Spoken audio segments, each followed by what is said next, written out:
Folks, let's bring this meeting to order. Rhonda, is there an addition to the agenda? No, Mr. Chairman, there's no additions to the agenda. All right. County Clerk, would you read items into the record for closed session? Yes, Chairman. Members of the board, there are 3 items for closed session today. The first is labor negotiations pursuant to Government Code Section 54957.6. The county negotiators are Adrian Caleb, and the employee organization is all units.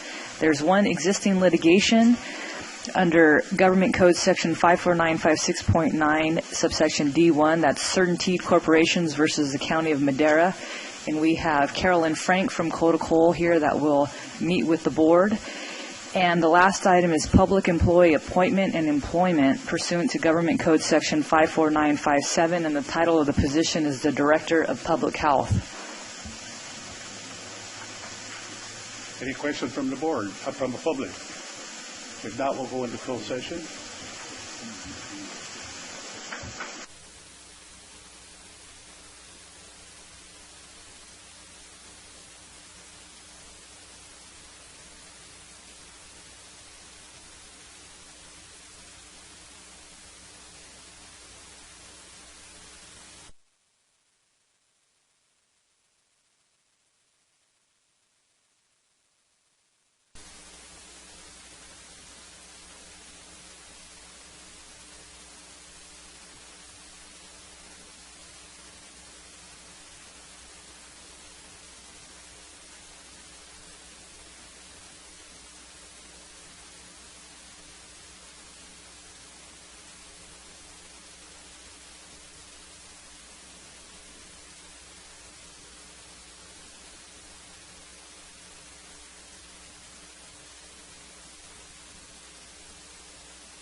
County Council, is there anything to report out of closed session? Chairman, yes, there's one item to report on a motion by Supervisor Frazier, seconded by Supervisor Rogers, and a 5-0 unanimous vote to approve a settlement agreement and mutual release of claims in the litigation listed here on closed sessions, Certainteed versus the County of Madera. Certainteed operates an insulation factory in Chowchilla and appealed the property tax assessments from the county for a number of years. So the settlement agreement approved by the board is a compromise of claims and liabilities arising from this litigation and from action by the Assessment Appeals Board. And it is a release of all the pending disputes with no admission of liability by either party. Thank you very much. Invocation by Joyce Lane with Glory of Sinai Church, and Pledge of Allegiance will be by Supervisor Tom Wheeler. Please stand.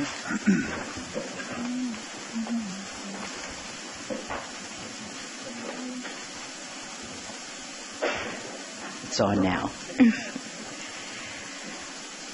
We come from Psalms 104, 1 through the second verse. Bless the Lord, O my soul. O Lord, my God, you're very great. You are clothed with honor and majesty, who covers yourself with light as with a garment, who stretch out the heavens like a curtain. May we clothe ourselves with honor and integrity as we conduct the business of Madera. May we cover ourselves with the light of Christ and wear the garment of your righteousness and love, influencing and impacting every decision and every consideration that comes before us, the Board of Supervisors for the County of Madera, for the benefit of your people. May we always draw from the wisdom of God and through our faith look to God for our daily provisions. In Jesus' name. And all of the people did say yes and amen to the will of God. Thank you. Face the greatest flag in the whole world. I pledge allegiance to the flag of the United States of America and to the republic for which it stands, one nation under God, indivisible, with liberty and justice for all. Thank you.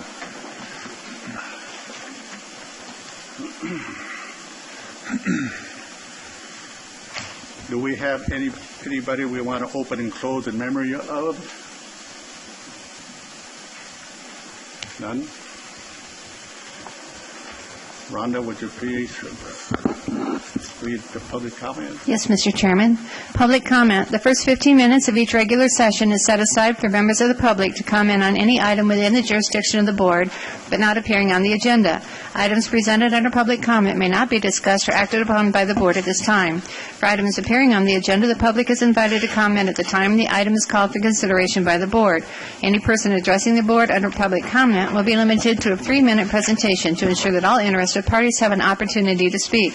Any handouts to the board must be submitted to the chief clerk of the board for distribution to the supervisors. Anyone addressing the board is asked to print their name clearly on the speaker sheet at the podium. Also, all persons addressing the board may state their name and county residence for the record.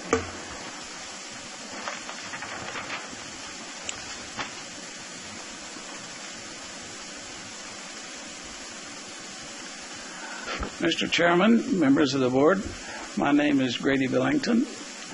I am past president of the Paleontology Foundation, and we are operators of the Fossil Discovery Center of Madera County.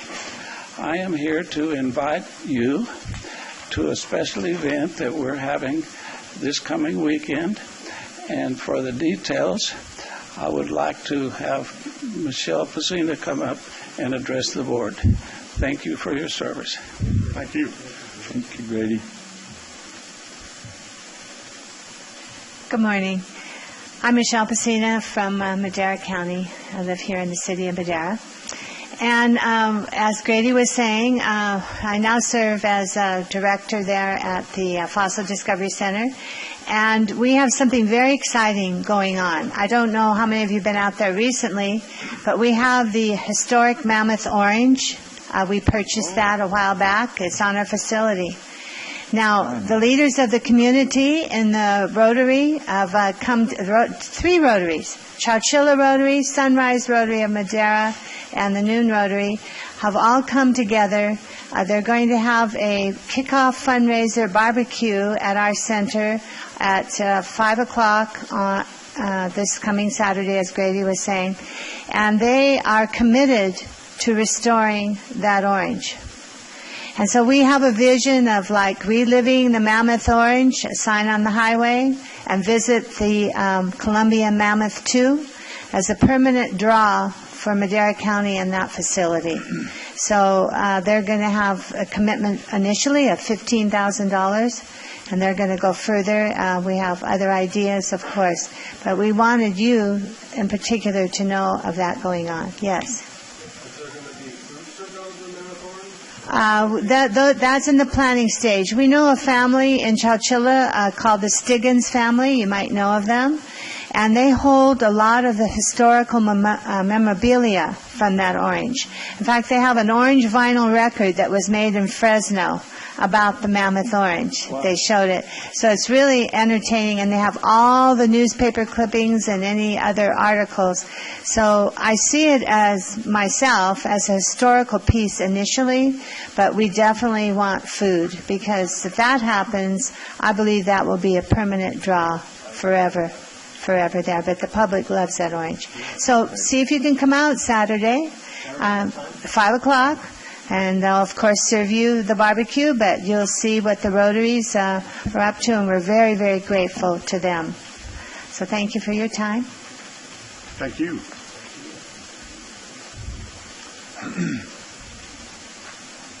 Ahmad? I guess I'll go before Joseph. Good morning, Mr. Chairman, members of the board. Ahmad Al-Kayat, Public Works Director. I just wanted to inform your board that Brad Phillips, our Deputy Director of Maintenance and Operations, is retiring, and today is his last day. It was a surprise to me that today is his last day. Brad Phillips has 35 years of dedicated public service. He began his career with Fresno County as an equipment operator and worked his way up the ranks to superintendent at Fresno County. He has spent his last 10 years with Madera County serving as deputy in charge of maintenance and operations. Brad's experience earned the respect of the crews, where he has led by example, completing some pretty serious jobs, including construction of bridges, washed out roads, tree mortality, and building up the elevation and construction of Avenue 9. His time and experience has been invaluable to the county, and he will be missed. It feels just like yesterday when I first met Brad 10 years ago, when he interviewed me for the senior civil engineer position, and he was a great boss to work for. He is a great colleague, mentor, and friend to many of us, especially I, who had the privilege of working with him. Brad's last day is today, as I said, so he did not give me enough time to give him the proper send-off. So I figured I'll just plug him here at Public Comments. So please join me in congratulating him in his work, accomplishments, and his future endeavors. So Brad, you will be missed. Thank you. He's not here. He didn't even come down here? He's working. I agree 100%. That's him. Yeah, that's Brad. He's going to be working. I agree, Sean. 100%. That man was really stepped it up on our road maintenance crews. I tell you, it's really been a pleasure working with him. I mean, I don't care if it was midnight or weekends, he always got back at me when I sent in problems on a road or something up there was washed out, or a tree across, or what have you. Mm-hmm. And Phil will do a good job. He's got some big shoes to fill in. Boots. Big boots, not shoes. He's that's right, they're boots, man. Yep. Are you going to fit into them too, Joseph? No. Joseph. Good morning. Just Shadwan, Madera County. I just wanted to bring up the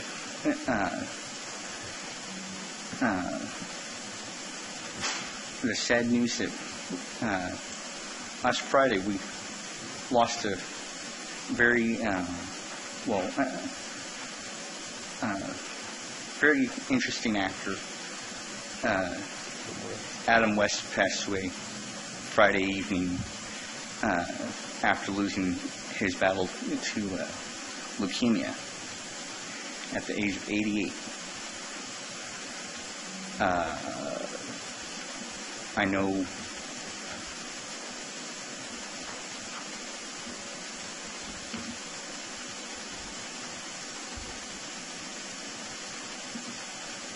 He'll be missed. completely forgot what I was going to say there. Yeah, he'll be missed. You're Yes, right, he will Joseph. Thank you definitely for be bringing that up.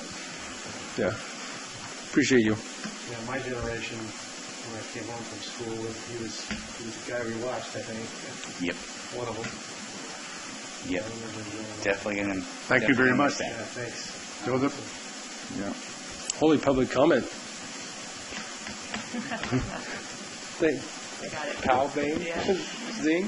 Good morning. I'm Xenia Brizendine on behalf of Big Brothers Big Sisters. We're here to give an update with our collaboration with Madera County Department of Social Services. We've been partnering with them for 3 years through a contract that we have with them, and wanted to give an update on how things have been going. We have reached the goal of matching 10 youth with a volunteer mentor. These are foster youth that we're working with. We're working with the social workers at Department of Social Services to get them matched up with a mentor. For those that don't know what Big Brothers Big Sisters is, we are a one-on-one mentoring program. We focus on getting adult volunteers matched up with youth that are facing adversities. And with a partnership and collaboration with Madera Department of Social Services, we've been able to continue to help the youth in Madera County, not just in the city of Madera, but in the county of Madera. We have some in the ranchos and starting up in Churchillas and Oakers. So we just came to give a quick update on how things have been going. We're excited to partner again this year with Madera Department of Social Services to continue serving the youth in Madera County. Thank you. And they do one heck of a great job. All these ladies came with you?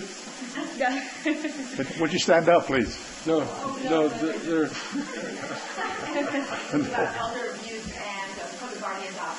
Okay. Yeah. All right, we get to item 5. Consent calendar? Calendar?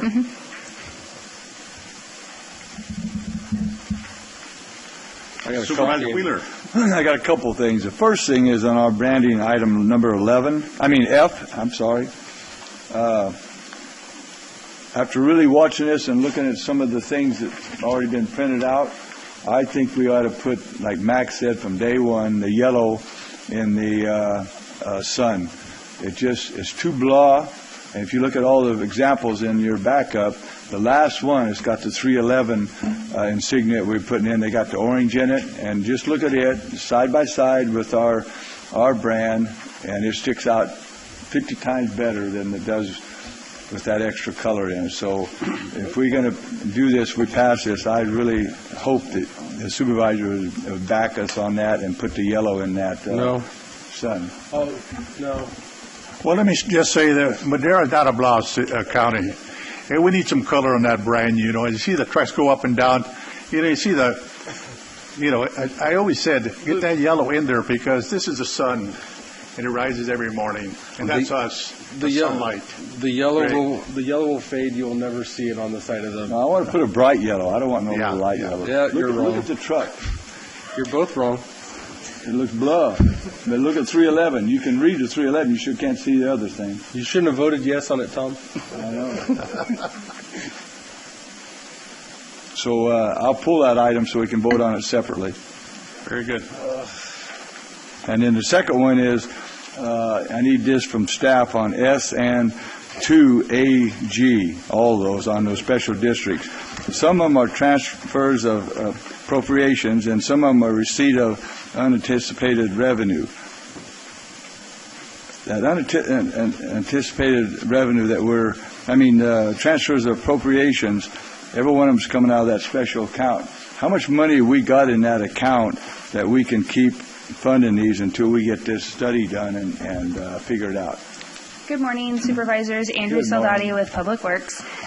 So what is on the agenda is there are transfers of appropriations for each of the districts that had their own money. So if they had a reserve built up, we're just moving it So from it's there. out of their own reserves. Some of them are. There, I believe there There are. was something put out that said that we were banking those, so I just wanted the public to know this.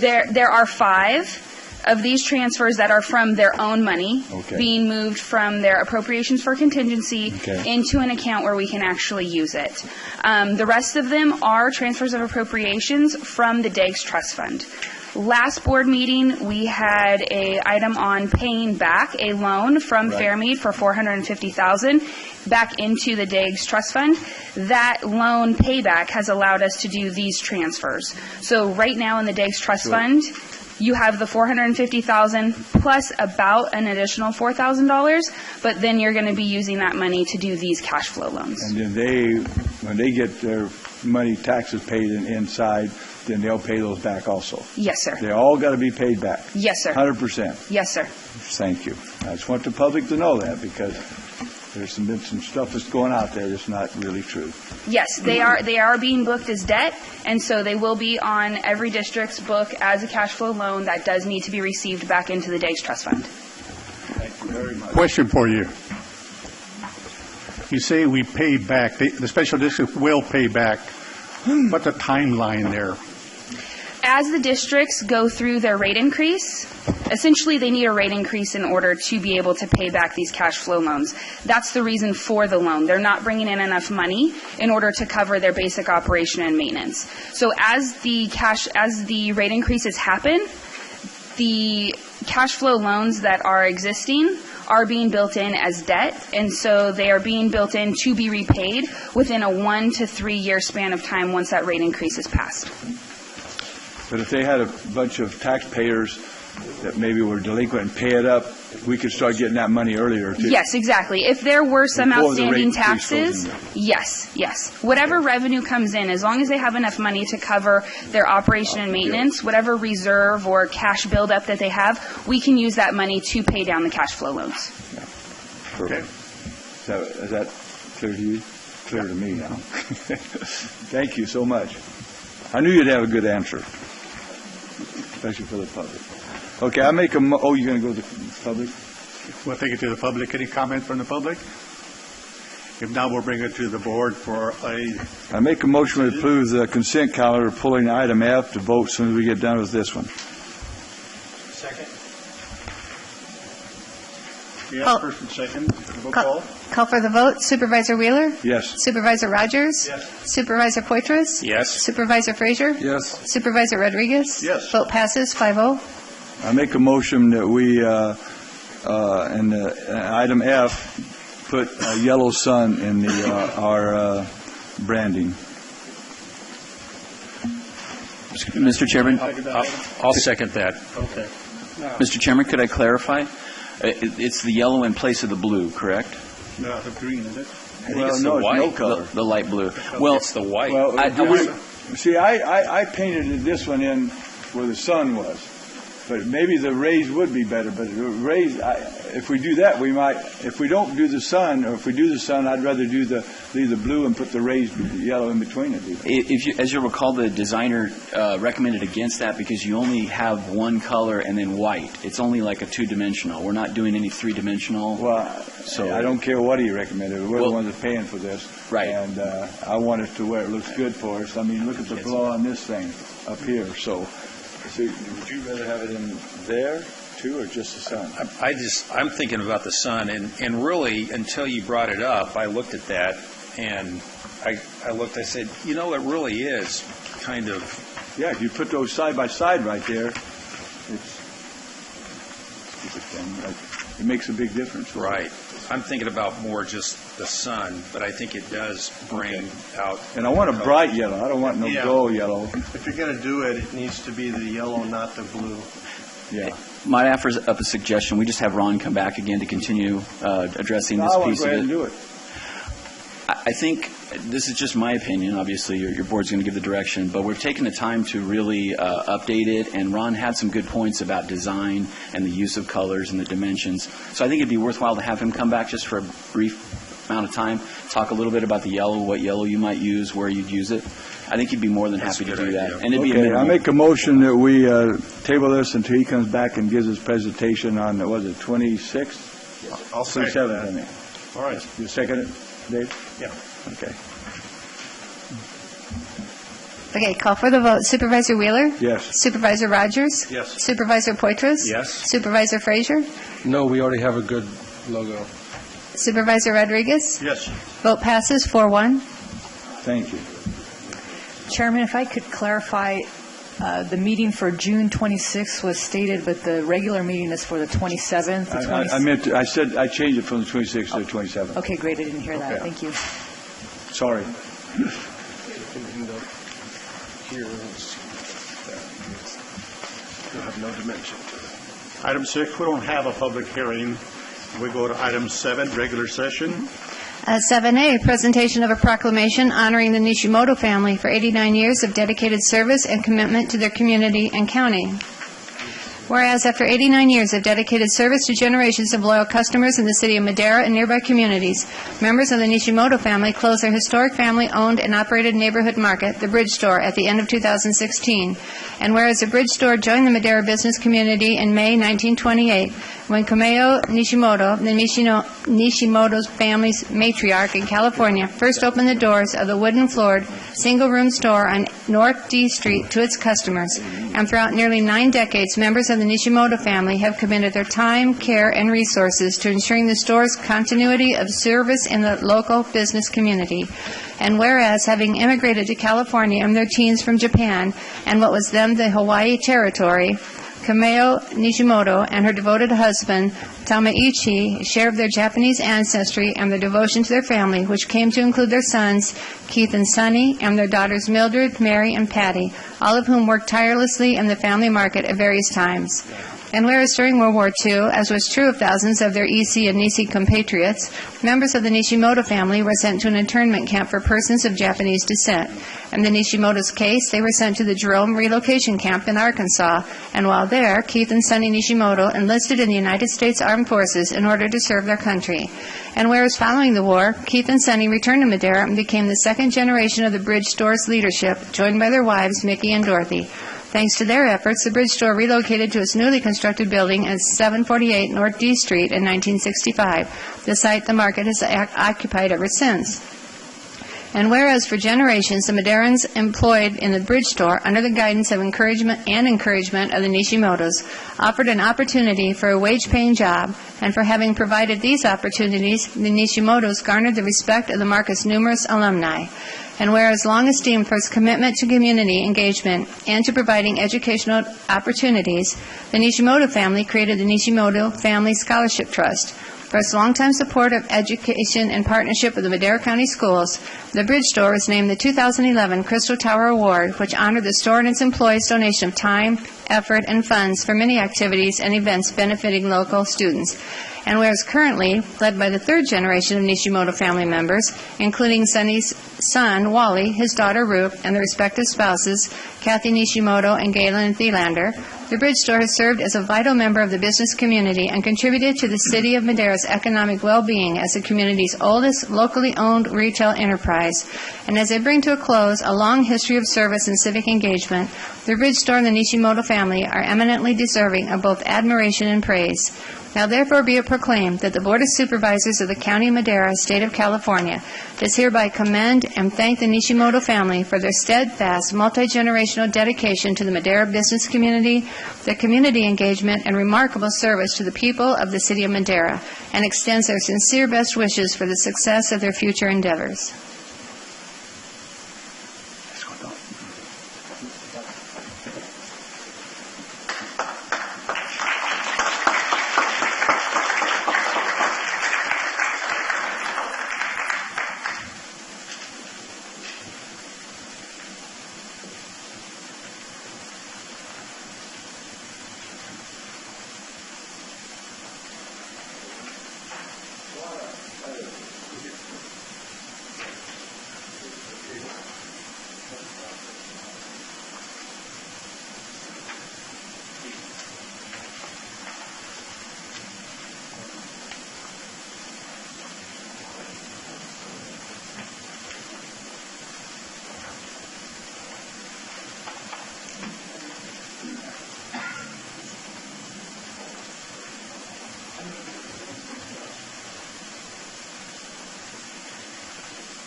Mr. Chairman, if I might, just wanted to mention that on the Fun Doesn't Stop Here on June 23rd, there's going to be a celebration in honor of the Nishimoto family at San Joaquin Winery.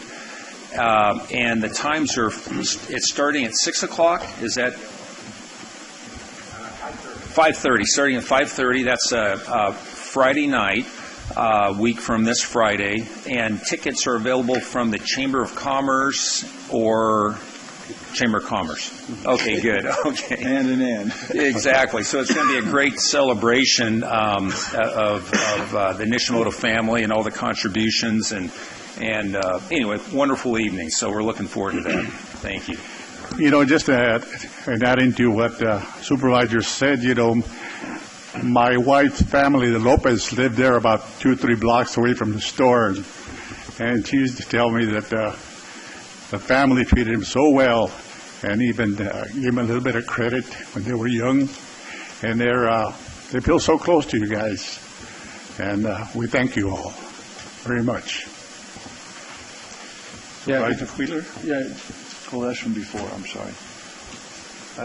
Yeah, it says as it brings to a close their civic engagements. I know all of them personally, and that will never happen. They are Madera. They're so rooted in their civic activities, whether it be with the youth or the families around.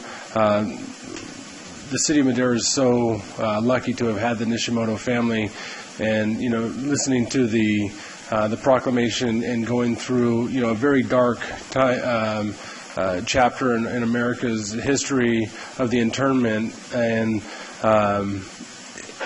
to take it in such a positive manner and still be serving a country that was distrustful and was very shameful, and to still love that country and give back to it just says so much about your family and the Japanese Americans that were interred.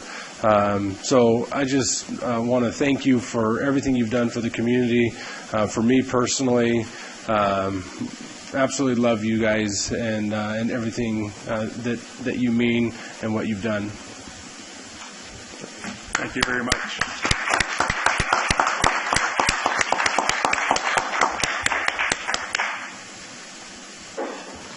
7B, Social Services Department, presentation of a proclamation proclaiming June 15, 2017 as Elder Abuse Awareness Day in Madera County.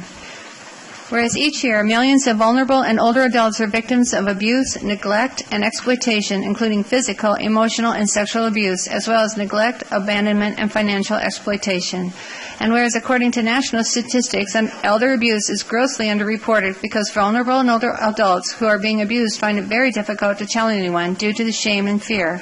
And whereas Madera County's vulnerable and older adults of all social, economic, racial, and ethnic backgrounds may be targets of abuse, neglect, or exploitation, which can occur in families, long-term care settings, and communities. And whereas protecting Madera County's vulnerable and older adults is a community responsibility, and all citizens are encouraged to learn, to recognize, and report suspected abuse, neglect, or exploitation to the Madera County Department of Social Services. Now therefore be it proclaimed that the Board of Supervisors of Madera County does hereby proclaim June 15 as Elder Abuse Awareness Day in Madera County. Be it further proclaimed that the Board of Supervisors urges all citizens to work toward to help protect elder adults from abuse, neglect, and exploitation, because it is imperative that we refuse to tolerate the indignity of elder abuse.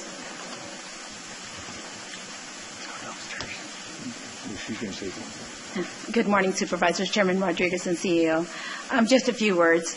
I got to put on my glasses. So, Me too. Elder Abuse Awareness Day is an opportunity for the community to turn the spotlight on the issues that surround the elderly and continue to work towards educating and collaborating with community partners, including law enforcement, medical professionals, victim services, and behavioral health, to ensure that we are meeting the needs of this vulnerable population. In 2016, Madera County received 534 referrals of abuse and neglect amongst the elderly population in our community. 534. Wow. We as an agency are working toward achieving a high level of competency through new training programs for social workers that are providing services specifically for this vulnerable population. We also continue to provide education to our seniors, dependent adults through community outreach with the goal of arming our seniors and dependent adults with knowledge that they can use to help reduce the occurrence of abuse. World Elder Abuse Awareness Day is June 15, 2017. In honor of this day, Madera County Adult Services has a banner displayed at the 605 South Gateway building, along with 534 garden flags to represent each report of abuse we received in 2016. As an agency and as a community who honor our seniors, we want to use this day as a call to action for everyone in this community to raise awareness about abuse and more so about prevention of abuse. So today we have 2 Adult Protective Services staff with us. Sharon Diaz, our supervisor of APS, and we have Julie Dodd, our social worker with APS, and also the deputy director, Karen Sandu. Thank you very much.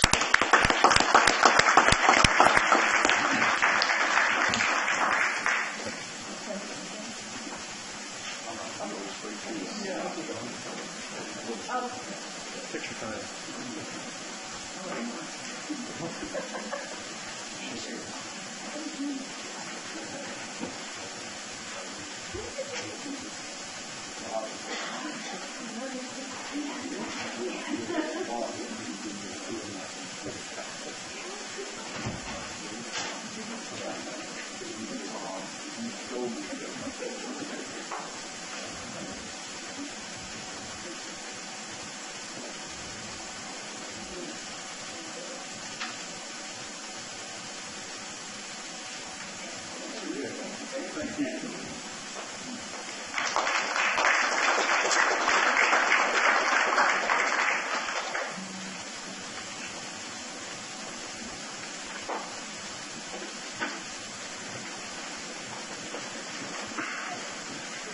Had a meeting up at Shaver Lake last week, the Sierra Nevada Conservancy, and Deborah's ex-boss come up and told me that we stole one heck of a girl from Fresno County to get her here. So I just want to thank you, Deborah, for taking this over and stepping right in and making it that much better. It's better than Fresno, too, so that's what's really good. So. 7C, Social Services Department, presentation of a proclamation proclaiming June 13, 2017 as a day of recognition for the Office of the Public Guardian, Public Administrator in Madera County. Whereas the staff of the Office of the Public Guardian are highly trained, hardworking, dedicated professionals, and whereas the Office of the Public Guardian ensures the physical and financial safety of the persons unable to manage their person or estate, and whereas the Public Administrator is charged with managing the estates of persons who die without a will or an ascribed executor of the estate, and whereas in July 2016, the Office of Public Guardian managed 3 public administration cases, 79 public conservatorship cases, 62 public guardianship cases, 81 representative payee cases. Now therefore be it proclaimed that the Board of Supervisors of Madera County does hereby proclaim June 13th as a day of recognition for the Office of the Public Guardian, Public Administrator in Madera County and recognizes the staff's accomplishments with a gesture of appreciation.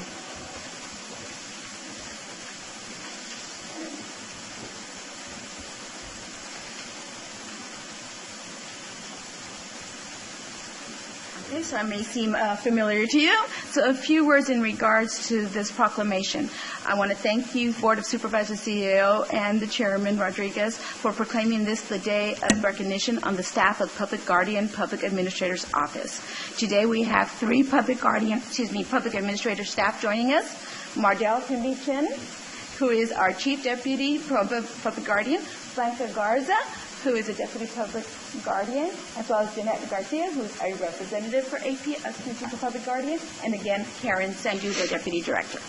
I want to thank you very much for this. I know this is unusual. We don't usually acknowledge this office.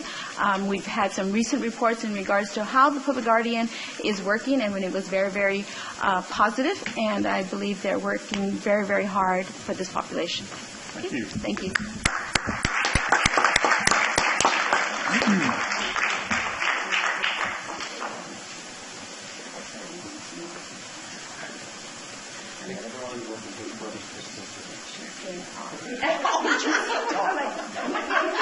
And she just nods. That's not good. Mr. Chairman, did you hear Brett?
Seven D, Fire Department Fire Protection Reimbursement.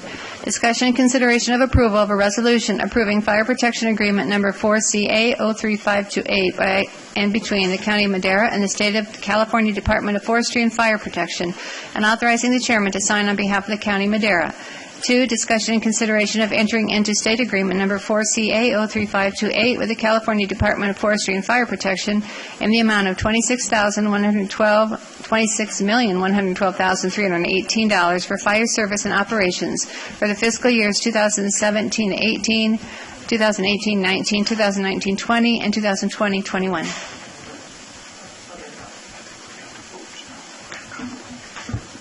Good morning, Chairman Rodriguez, members of the board. Before you have 4 fiscal years for your upcoming Madera County Fire Agreement. We're over 90 years with Madera County. It's a very exciting time to be here. And although we weren't successful with Measure L, we still have a lot of work that we are doing with the county and want to make sure that we're still on track. So one of the reasons that this is a 4-year agreement, because usually we only come up with a 2, maybe 3-year agreement at the most, is the state was successful in their negotiation for raises over the next 4 years. So we have a completed MOU agreement for state employees for the next 4 years, and so that gave us an opportunity to give you the best numbers that we could give. One of the things that did happen between your packet being presented to you and the state is that they have because employees are now paying more into their PERS agreement, that's going to drop your admin rate. So the admin rate is going to be changing from 12.59 to 12.01. So that's going to save a little bit of dollars. As well, one of the things that Joel wanted me to mention is in your agreement, it only has the Madera County portion of it. So it's missing the fiscal detail sheets for Amador, Riverstone, and Chuck Chansey. He's running up there to get that right now. We'll make sure that that gets added to the agreement so that when you look at the numbers, you go, wow, that doesn't come to $26 million over 4 years. It's because you're missing some of the fiscal detail sheets.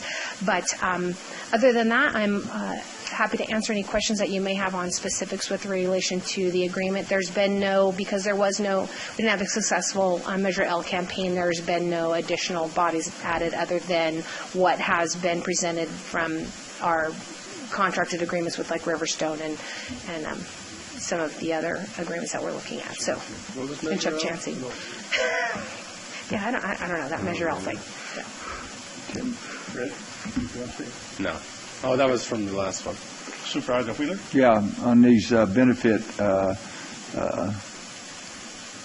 numbers, percentage. Yes, sir. Why are they so different? Admin is 77, dispatch is 65.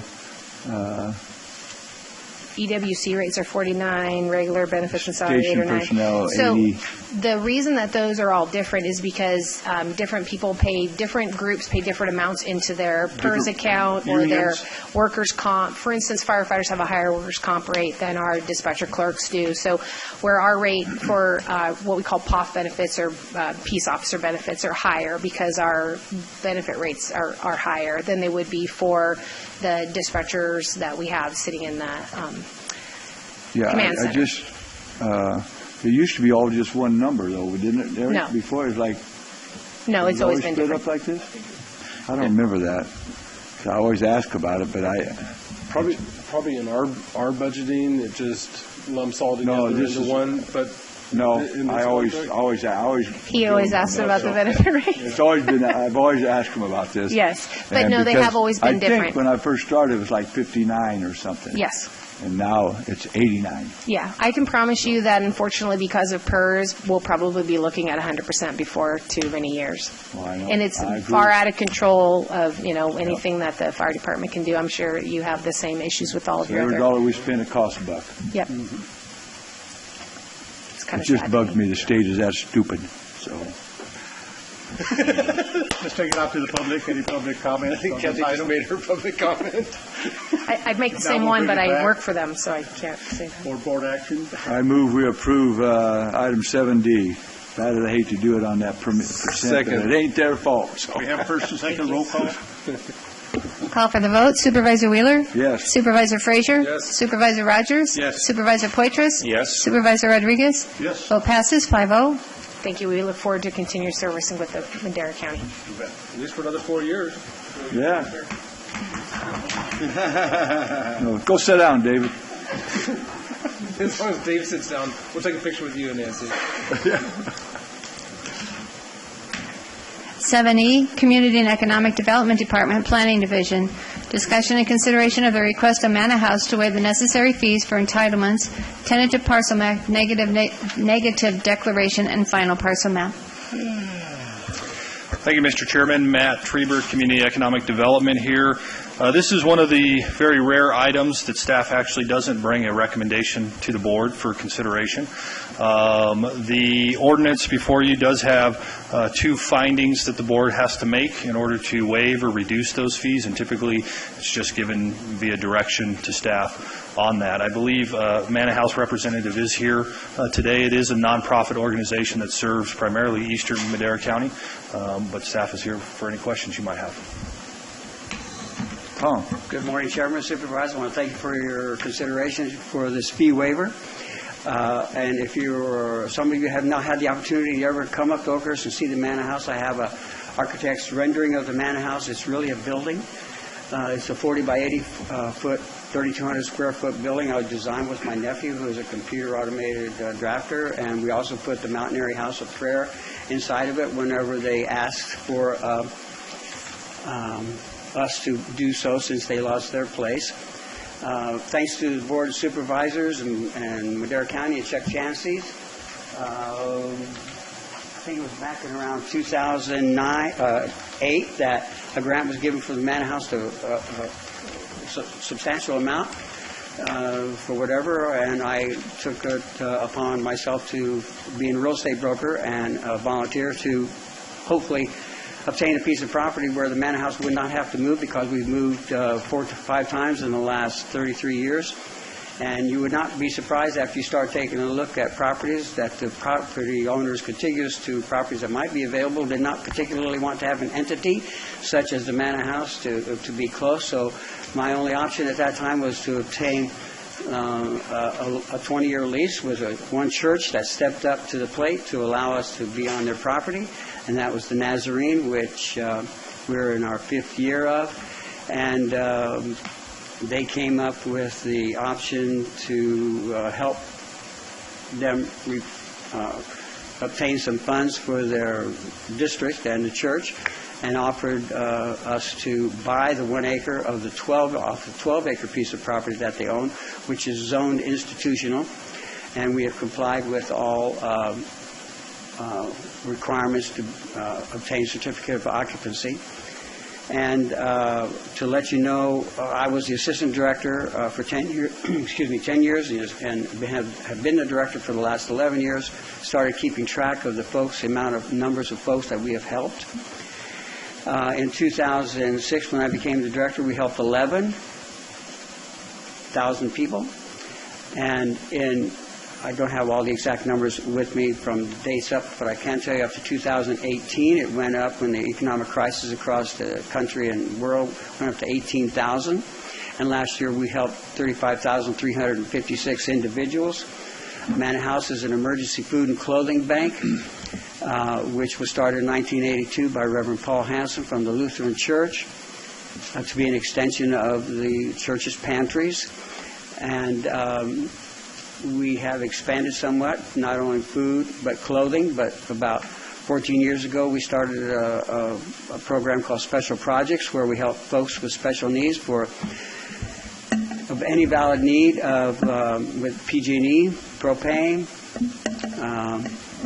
eyeglasses, tires, any valid need other than telephone, cell phones, rent, or house payments. What else could I say about the Manor House? Out of the 34 volunteers that we have, no one gets paid. We're looking forward to. I'm involved with easements with rather than road easements.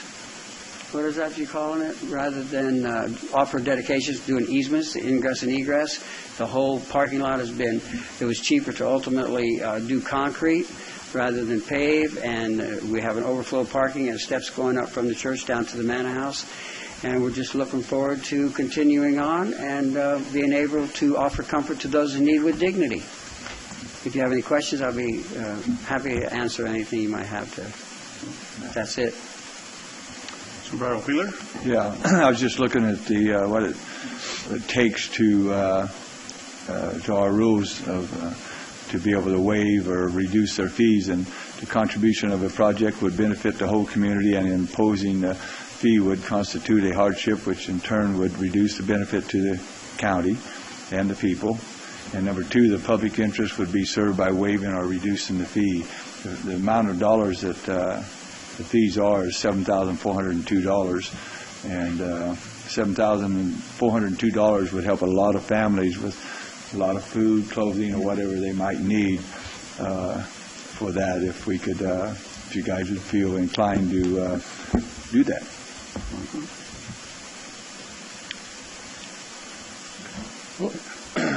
Supervisor Fraser? I thank you for everything that you do for Eastern Madera County, anybody that gets up there. We've somewhat set a precedent this past year that we don't do a full fee waiver. I think it was 50% fee waiver that we had done earlier this year for an organization very similar here. You know, I've always agreed, well, not always, I've agreed with what Supervisor Fraser just mentioned, but you know what? You guys are nonprofit, and what you do, you help the people that can't help themselves in most cases. So I'm totally in agreement to waive these fees, because the good that you guys do, that the people in the organization do, is so overwhelmingly that how can we penalize you by charging you $7,000 for something that you just don't have the money. That money should be spent in other ways to help the people that can't help themselves. Chairman, we did not make a request for a fee waiver at time of construction. I would say less than 1% of the folks that we help are homeless. Mm-hmm. We are an emergency food and clothing bank, and whenever someone comes in and says, I think my 2 months is up, could I get a food box? And I said, well, what's the emergency? Well, I make $650 SSDI, and I have to pay $300 for the room. I said, that's enough emergency for us. We don't take a look at anybody's 1040s or year-to-date P&Ls.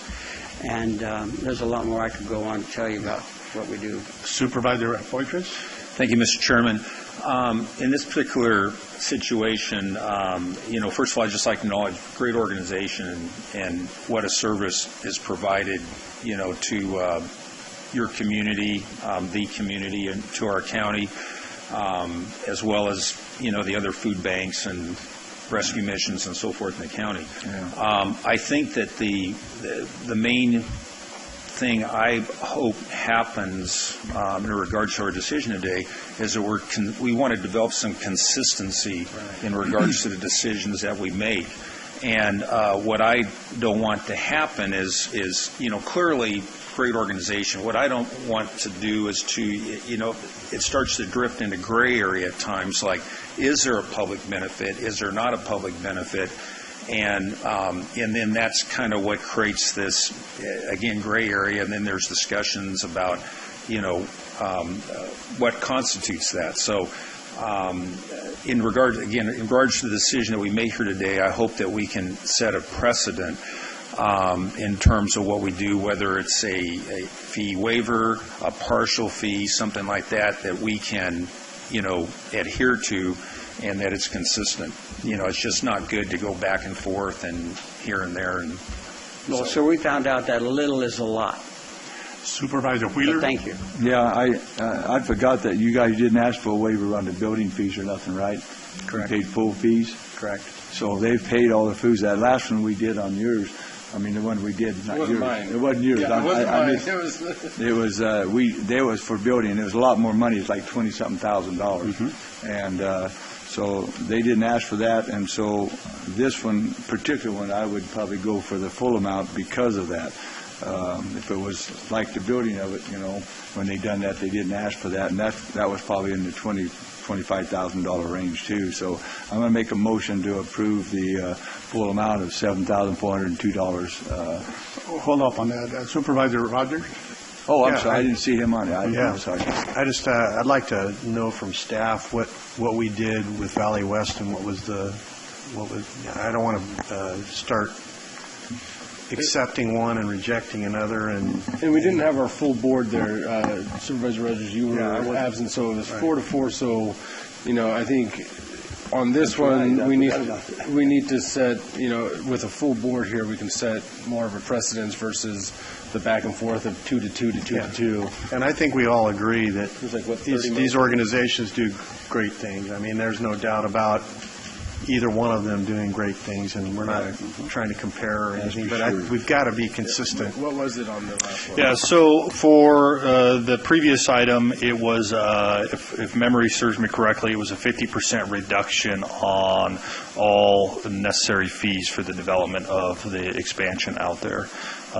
This one is slightly different in that, as Mr. Nicoloulis has already stated, they did not request a waiver of any building permit fee associated with the project.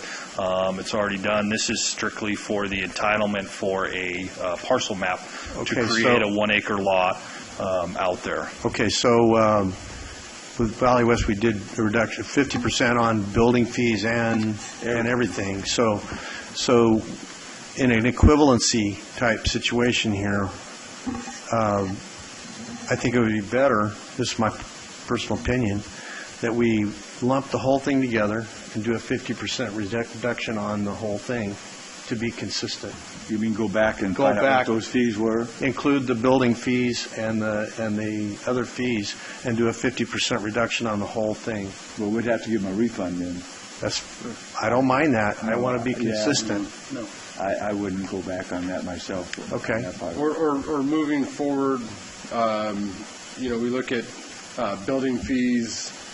You pay the full building fee, and then we can look at the tentative parcel map, negative deck, and final parcel maps. Yeah, the trouble is, some of them already own their land, like that church owned their land, so they don't have to do this. They were leasing this land, and now that they got the money to buy it, which came from the Chancey grants, which otherwise they'd be still leasing that, so that would have still been going forever if it wasn't that they got this money to be able to purchase it, and that's the reason it's coming up into a...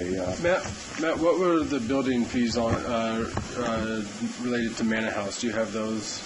I do not have those available. I could certainly get it to the board, but it was built some time ago, if I recall. I don't recall the total about 5 years fees. I ago. can find Okay. I wasn't aware that it was that long ago. I thought it was 5 years ago, recent thing. So, yeah. 2009 we started the building. Yeah. Right. What is it? It's based off of valuation for the specific building. At that time, impact fees were still waived, so there wasn't an impact fee, which is typically a big chunk.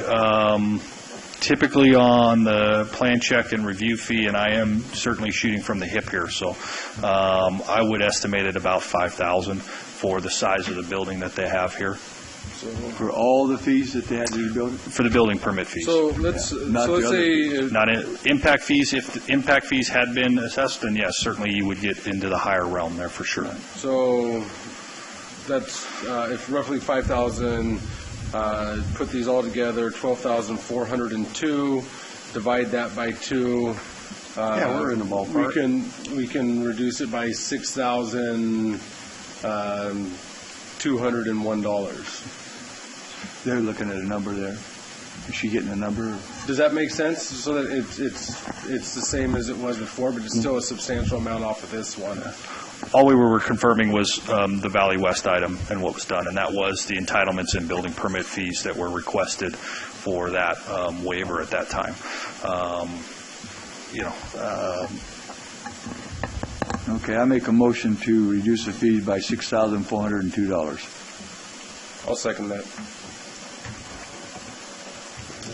Call for the vote. Supervisor Wheeler? Yes. Supervisor Frazier? Yes. Supervisor Rogers? Yes. Supervisor Poitras? Yes. Supervisor Rodriguez? Yes. Vote passes 5-0. Thank you, Tom. Thank you, folks. You bet. It cost you $1,000. It cost you $1,000, Tom. Every bit helps. Yeah. 7F, County Administration Department, County Grind Coffee Kiosk Project. 1, discussion and direction to staff to proceed with the next phase of the County Grind Coffee Kiosk Project, delay the project, or terminate the project. 2, discussion and consideration of approval of transfer of appropriations number 16-245 in the amount of $133,000, transfer from Tobacco Bin Phase 2 Pool Fund, appropriations for contingency to operating transfers out, capital project, 4 votes required. 3, discussion and consideration of approval of receipt of unanticipated revenue number 16-246 in the amount of $133,000 derived from the Tobacco Fin Phase 2 Pool Fund to be appropriated to Starbucks Coffee Kiosk buildings and improvements. Good morning, Mr. Chairman, members of the board. I'm sorry, we may have to wait a moment. We're having some technical difficulties. We can't get our presentation up. In the meantime, let's look at Emma. Oh.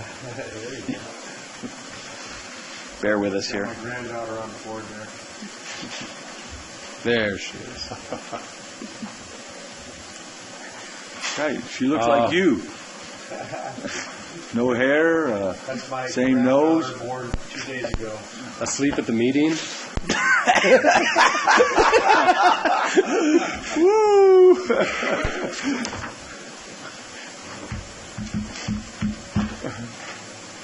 He's the sweetie. That's what I live for right there.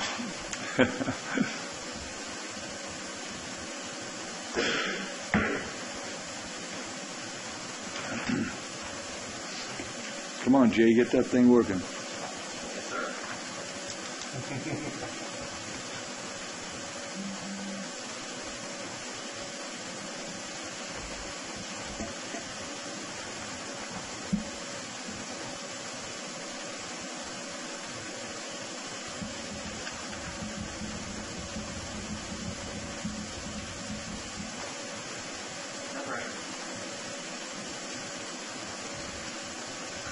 Thanks, Jay.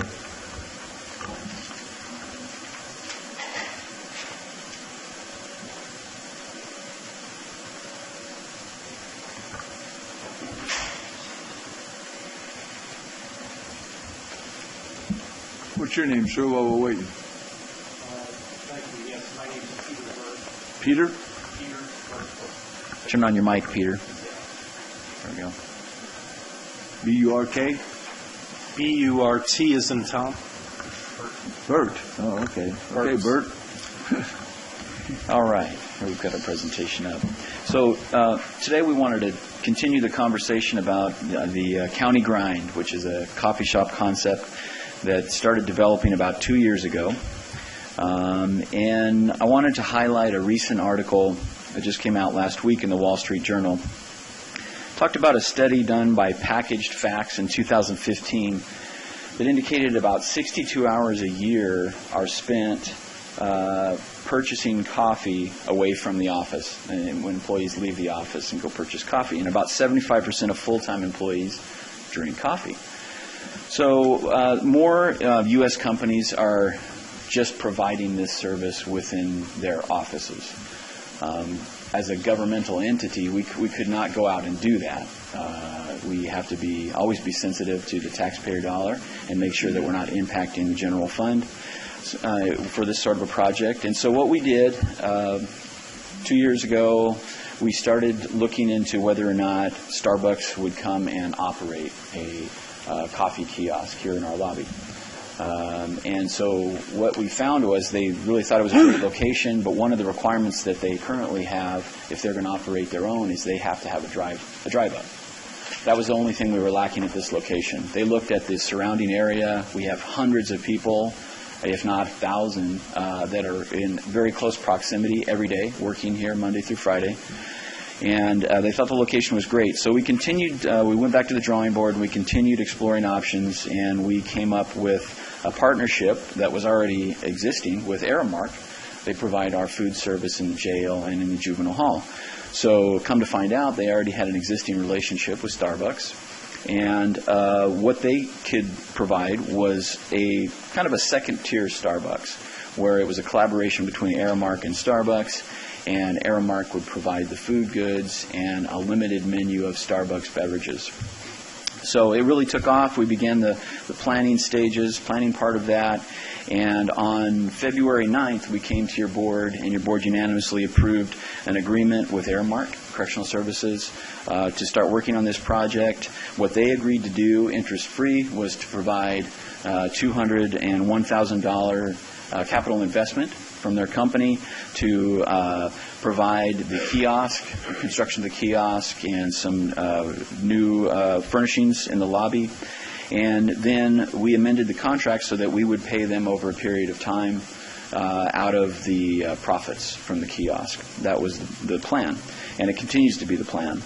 The one thing that the county was going to be responsible for, in addition to that cost, was the cost for getting the utilities extended out to the location, which will be, you'll see in a moment, but it's where the current information desk is that we haven't used in years. We're going to relocate that, move that to another area for storage in case we need that later, and the kiosk will go in that area. Then following that board action in February of 16, on May 17th of 2016, your board approved unanimously adjustments to the project in the amount of $55,000. These funds were appropriated for design of the utility extension and capital project management fees. So over that period of time, our capital projects folks have been very busy, and there's been a number of things going on. So, it kind of went onto the back burner for a while. We did come up with some cost estimates for what those utility extensions are going to cost, and we'll get into that. It's probably a good time to turn that over to Maria, and she'll get into that specifically. Good morning, Maritza Rodriguez with Kitchell Capital Projects. I'm going to go over the design of the project. As you can see on the first slide here, that's the floor plan for the project. We're going to demo the existing information kiosk, and that's where the cafe kiosk is going to be located. We're going to reuse the existing security room adjacent to the existing information kiosk, and we're going to turn that into a storage room where the supplies will be stored, and we're going to have an ice machine, so we'll install a floor sink as well as a refrigerator. We'll also have to install a floor sink inside the kiosk to comply with code. And we plan on adding additional seating around the lobby area. And the next slide, it's the front elevation of the kiosk. You'll see the menu board and the point of sales. And the next slide is the rendering of how the kiosk will look like once it's completed. Then moving on to the utility extension, I'd like to point out a few things, very important things about the extent of the work that it's involved in bringing all the utilities to the kiosk. The nearest point of connection for the sewer lines are located inside this four-room. So it's between the last row of seatings and the media room. And so we're going to have to do some trenching and suck up the concrete foundation, starting from this room through the media room, and then through the existing security room, and finally to the main lobby, where the existing information kiosk is located and where the coffee kiosk will be located. And so the plan is to run the hot and cold water, the sewer, and the power inside the trench line. You can see the dotted line, that's the size of the trench and the extent of the work. And then we're going to have all the utilities inside this trench line. We're going to have a 2-inch sewer line, a 3/4-inch cold water line, and a 3/4-inch hot water line, as well as conduit for the power. There are code requirements that the contractor would have to adhere to as far as separation between water and sewer lines in order to run the sewer and water pipe or lay those in the same trench. So the trench will get wider as we reach the kiosk point of interconnection, and because of that separation distance that is required per code. The nearest water point of connection, it's located at the women's restroom right south of this boardroom, so which means that we're going to have some work in that area, and the restrooms will be unavailable for a short period of time, so we'll have to make accommodations for the public to use a different restroom. There's more of them. From the water point of connection inside the restroom, then we're going to take the cold and hot water lines overhead into the security room, at which point they will drop into the trench and underground at that point to reach the kiosk. And the power is located in room 102, the electrical room. We're going to run the power overhead, once the power run reaches the existing security room, then we will drop the power into the ceiling, conceal inside the wall, and down into the trench line. So the media room, the media AV room, we've also included some specifications, requirements for the contractor to protect the media and audiovisual equipment while the construction activities are underway. After meeting with County IT and the board's clerk, we've identified several equipment requirements, cleaning requirements for construction debris. There is a possibility of failure to the equipment. As you all know, the equipment is end of life, and it's right now it's being, or the plan is to replace it in the near future. So we'll be working with County IT and the board's clerk to identify any other potential second plan to address any equipment failures that arise from the construction activities. So we'll have to work with them, as well as anything that could potentially happen, and I know we've discussed this in several occasions, so we kind of have a plan on how to address that. And then finally on the schedule, we have identified several board meetings and other meetings where this room is going to be utilized, and we'll block those dates for the construction activities. And then we'll also identify after-hour work as far as the demolition of the work to be done after hours. The plan is to complete the utility construction in 60 days. That is, if there's no unknowns or anything that unforeseen conditions that can happen once we uncover the floors and open up the walls. So we plan to construct the utilities in 60 days. And that's about it for me. Good morning, Mr. Chairman, members of the board. Maria Miranda, General Services Manager. In conjunction with Aramark, staff prepared to Excuse me, Maria, you want to switch mics? I'm sorry. Thank you. You get that foam ordered for that mic. It's been without for quite a while. Oh, okay. Sorry about that. Okay. In conjunction with Aramark, staff prepared a break-even analysis on Aramark's capital investment. The analysis assumes a $5 per transaction minimum and a 5% increase in annual revenues. As the CAO mentioned earlier, Aramark committed $201,000 to construct and operate the We Proudly Serve Starbucks kiosk, now known as the County Grind. That investment is to be paid back over a 5-year period, interest-free. The annual payment to Aramark on the capital investment is included in Aramark's entitlement, and per the contract, if revenues are sufficient to cover Aramark's entitlement, then the county would receive 20% of any profit, so no out-of-pocket money would go towards Aramark's costs or payback of that investment. Based on estimated revenue and expenditure projections, the kiosk does look to have the potential to bring in enough revenues. In year one, the coffee kiosk will need to produce 154 transactions a day, roughly 19 an hour. Doing so will bring in $200,000 in annual revenue. That will cover both the annual payment of Aramark's capital investment as well as their operating costs.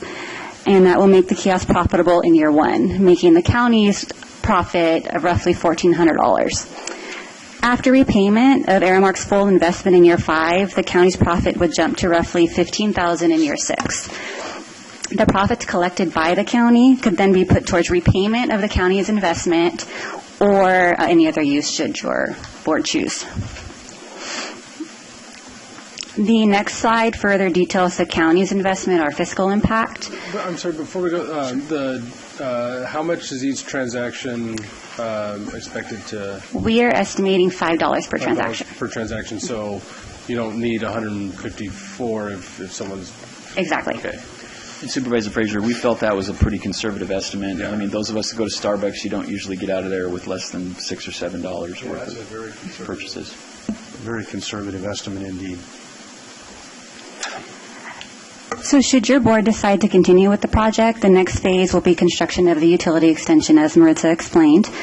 With design, project management, and construction, the estimated cost to proceed with the project is $188,000. This estimate assumes that revenues for the coffee kiosk are sufficient to cover Aramark's operating expenses and the capital investment payback. The proposed funding source for this is Tobacco Financing Phase 2 Pool Fund. Those funds stem from a tobacco settlement agreement and cannot be used for ongoing maintenance or operations, and historically the county has used those funds for capital projects.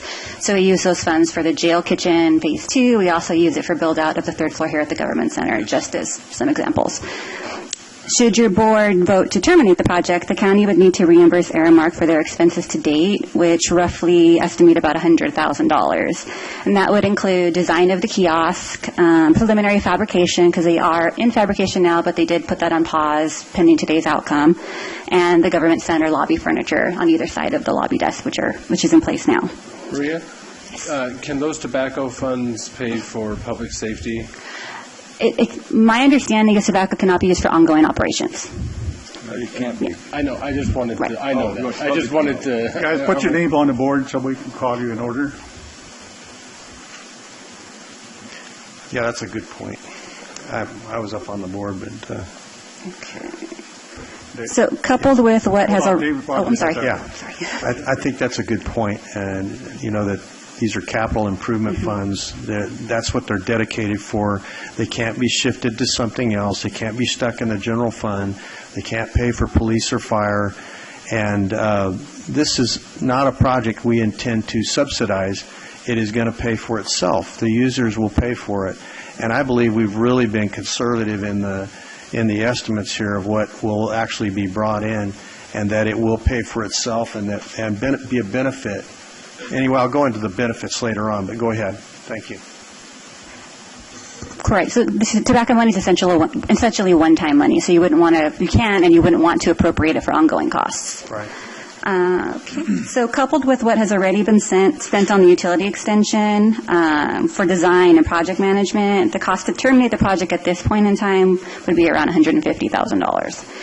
And with that, I'd like to turn it over to Peter Burt with Aramark to discuss their business plan, marketing plan, and menu. Supervisor Poitras. Mr. Chairman, I'll wait until Mr. Burt's completed with his presentation. Thank you. Okay. Good morning, Chairman and board members. Again, Peter Burt with Aramark. I'm a district manager for Aramark. My district is the states of California and Nevada. Just before I start talking about the marketing plan for this project, I just wanted to touch a little bit upon Aramark, which you may or may not know about. But Aramark is a huge company. It's a $15 billion publicly traded company that basically is a customer service company. So we dabble in all kinds of things related to customer service, from running county jails to running Starbucks kiosks to running sporting venues, health care, higher education, K through 12 in laundry business, just to give you a little bit of background about the company for which I work for.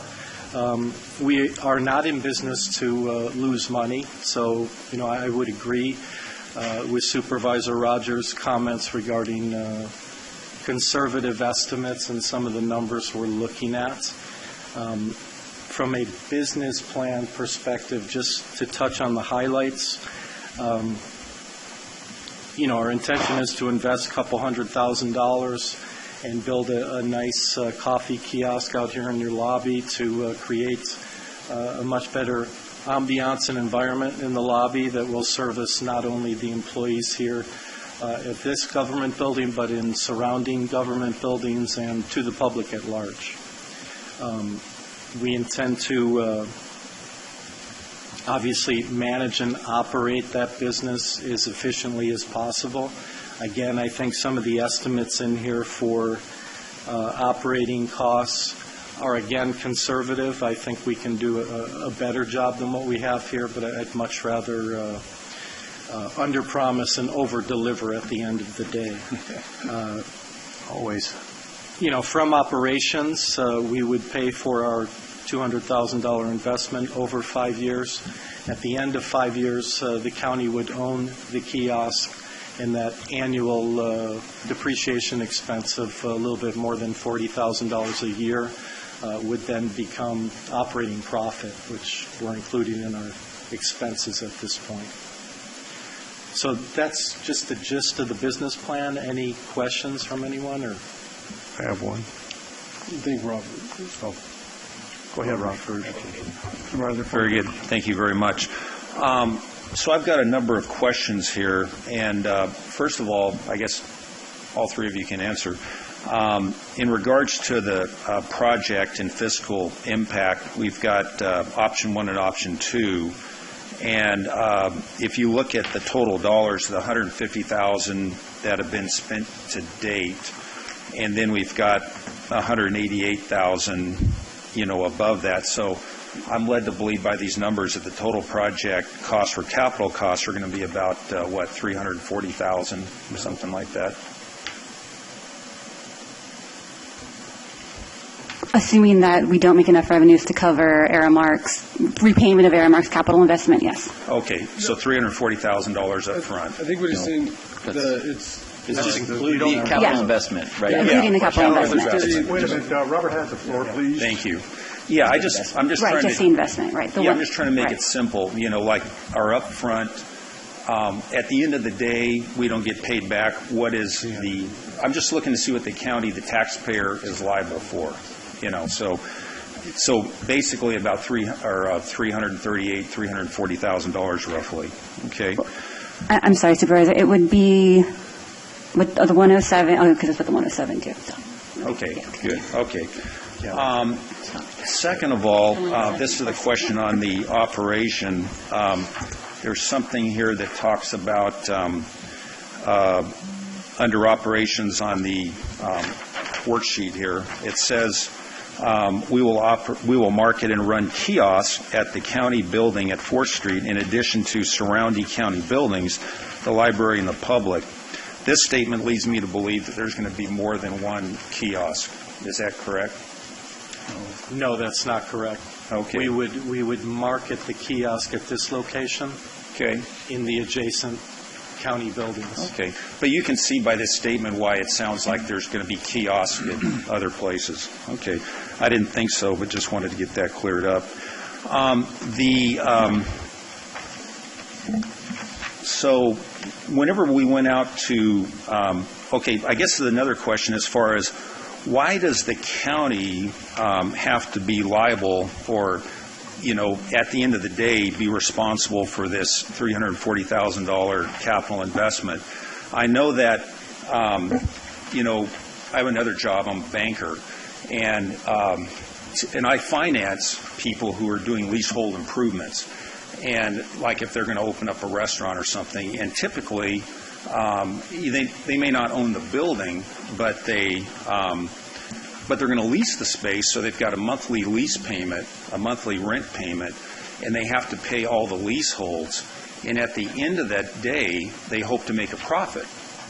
Otherwise, if it doesn't look like they're going to make a profit, they exit. So it looks like with the arrangement we have with Aramark, there's absolutely no risk to Aramark. It looks like there's no skin in the game.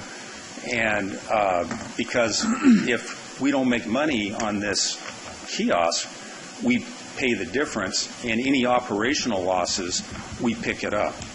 Do I understand that? Is that correct? Okay. So why is it that Aramark didn't step up and say, hey, this is a great idea. Let's go ahead and we'll pay for the capital improvements? Because I look everywhere. I see hotels. I see Starbucks in downtown areas that don't have drive-throughs, and that didn't seem to stop these things from going in. And then I look at this particular handout, and I read a statement that kind of bothers me. It says, most firms end up breaking even on the running of the cafes, which would indicate to me that the best they can do is break even, and that there's some losses. So, and in this particular case, this is private industry willing to put that up. And I have no problem with private industry, taking the risk. But I do have a huge problem with the county, the taxpayer dollars being put at risk, for this type of operation when it's a retail. And one other thing that bothers me in the competition, when it mentions, surrounding competition, it talks about Starbucks a mile and a half away, and it talks about Yum Yum Donuts. It refers to them as competition. Essentially, the county is going to be competing with private industry, and that's not what county operations, taxpayer funded operations should be doing. That's a private industry opportunity. And so with this particular kiosk, again, there's a question, why did Aramark not say, hey, this is a great thing, we're going to put in $340,000 in capital improvements, plus we're going to take all the risk of operations. Now, you made a statement earlier that you're not in the business to lose money. So did you look at this as a loser, and that's the reason that the agreement was written like it was? Thank you, Mr. Chairman. Supervisor Rogers? Well, I'll let him answer the questions first and let Eric respond as he needs to. I'll go ahead and take a stab at the several questions you have there. We were asked by the county to provide this service, and this is what we proposed. We don't typically, when we put forth investment, it's usually paid for out of the business over a period of time. Generally, when we put up the investment, it's for an entity that does not have those funds to invest those dollars themselves. So that's why the risk typically falls with the entity. To answer your question about, were we planning on having it not make money? No, that was not the case. I don't think that we're planning on making boatloads of money out of the coffee kiosks in the lobby. Part of the, again, I go back to Aramark being a long-standing partner of the county out at the jail. We were asked to provide a service, and we did so,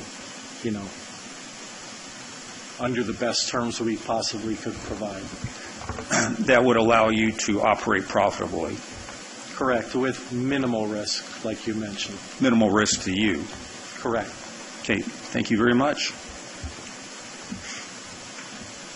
Supervisor Rogers? I just want to know how many jobs will this create, and you're going to be operating this. The county's not operating it. Can you answer that question for me? Yeah, we're not talking a large-scale operation, but right. we would be generating about 5 positions to operate the kiosk. Yeah. And you've operated similar operations before, and do you know about how many? How many operations? Yeah, how many operations? Just off the top. Most of our Starbucks brand operations are run in our higher education segment of our business, but we're talking 30, 40 different Starbucks outlets similar to the one we're So you're no stranger to this operation. Correct. And what it yields and the benefits that can come in and the type of marketing and the circumstances surrounding the profit and the expense and those kind of things. Correct. Okay. I just wanted to make a few comments on this. You know, that we keep talking about taxpayer dollars being put at risk, and I recognize that a certain amount of what we do has a risk. Anything we do has a risk. We're building buildings over on Tozier. That has a risk. Everything we do has a risk. And I believe, concertedly, given the circumstances of the day and of the future and the way the future appears, that the risk is minimal because it's going to reimburse itself. It's going to take care of itself, and the expense will be borne by the users. I plan to be one of those users. There's more involved here than just, selling people coffee. And the county's not in the coffee business. We're not competing. Aramark is competing, and we're providing a benefit to our employees. This is what the initial thought was, that when in a survey we did of the county employees, hundreds of them said they would enjoy the benefit of having the coffee kiosk located in the lobby. The model that we are using has been used by many, if not most, of the Fortune 500 companies in the country. Is being used by a lot of retailers. If you walk into a Target, you'll see a kiosk similar to the one we have where they sell coffee to, and you see employees taking their break there. Usually when I walk into Target, I see 4 or 5 employees taking their break in the Starbucks kiosk. Away from here. Yeah. And not only is it a benefit to employees, we will be keeping employees at work. That's one of the benefits that the companies see. They'll be here doing their job. They won't have to travel the whatever it was, 67 minutes, was it, to go get their coffee. It's also a benefit to the public. Thousands of the public will come and they will use the kiosk when they come in. There's thousands of people that come into this building, pay their taxes to do business here. It's a convenient thing for them as well. And one of the main ideas to me is the networking that will occur and the developing of relationships within the county and with people. I plan on having some of my meetings there in the area, and people will use it for Wi-Fi. They'll sit in here and they'll do business in here. There'll be a lot of things that'll happen as a result of this. This is the way that millennials operate now, and many of us that are older than that have kind of jumped onto those coattails a little bit, and you see older people now doing the same thing in many respects. And while I totally respect Supervisor Poitras's opinion on this, and I totally respect his ideas that taxpayer dollars are important, and I believe that too, and I don't want to put those dollars at risk. I don't believe there's a huge risk here to the taxpayer, and I think that the original concept, we're talking about a $38,000 swing here. I don't want to lose that initial investment. I think it'd be a shame to let it go at this point. I think it's going to reimburse itself, and I'd like to move forward with it. Mr. Chairman. Supervisor Wheeler? Brett. Brett, excuse me. I think, Eric, you want to say something? I just wanted to clarify a couple points. Supervisor Rogers did. The initial investment, that's not necessarily that's not taxpayer dollars. I wouldn't be here before your board recommending this project if I wasn't extremely confident that it's going to pay for itself and taxpayer dollars wouldn't be in jeopardy. And I think one of the differences in the model where it talks about U.S. companies, corporations typically breaking even, well, if we applied that here, that would mean we'd only limit it to our employees and what they consume each day. We have hundreds of people around this building outside of our employees, plus hundreds of of people from the public that visit us every day. So in that model, that's why we have a high level of confidence that this is going to pay for itself. In models where it's limited to the employees, I could see how breaking even would be a best case scenario. And also to piggyback on that, in the article, it actually said that the businesses were buying down the cost of the coffee to offer it at subsidized prices because it was actually it was cheaper for the company to pay part of their coffee cup price than to lose the time to another place. You go into City of Fresno City Hall has their food kiosk. You go to a lot of we go to, I think, County of Stanislaus has a food kiosk in there to keep people there. A lot of times our employees are working through lunch and just need to pick up a quick snack, get here. And I wanted to clarify some of these numbers too. And what I was led to believe, if we terminate the project, we have to pay back for the lobby furniture and the partial fabrication, but some of those costs are built into this $107,000. Right. Is that correct? I'm sorry, just to clarify, and you jump in any time, I don't believe so. Those are costs that are already incurred in either option. So the $107,000 is the estimate to run the utility extension to the kiosk. So if you terminate the project, you wouldn't expend those funds. So that's over and above the fabrication and lobby furniture. Correct. So it's another, so really it would be, because yesterday when we talked, I was led to believe that it was just another $38,000 on top of the $150,000, and that's not the case. That would be the difference. Now let's go back and let's make sure we have an accurate number, because the $340,000 is not accurate. We have a $200,000 investment that Aramark is making, plus $188,000. Is that correct? That's correct. A one-time investment. Right. So our estimate's assuming that revenues are sufficient to cover Aramark's capital investment. So that's why we're estimating $188,000 to continue with the project. So that $40,000 per year over 5 years to pay back that investment, we're assuming revenues are sufficient to cover that cost, so we wouldn't be paying that out of pocket. So this $150,000 that's in the Terminate project, that's built into Aramark's $201,000.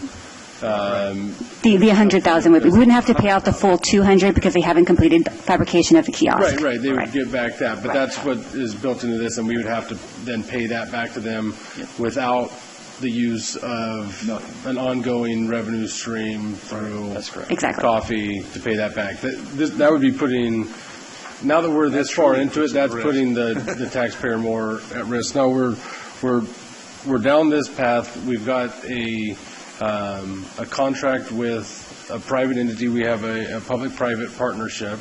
However you look at it, we're in this to an extent, and looking at protecting the taxpayer dollars.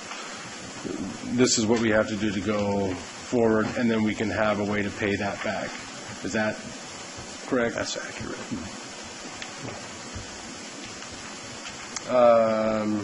Yeah, that's all I have.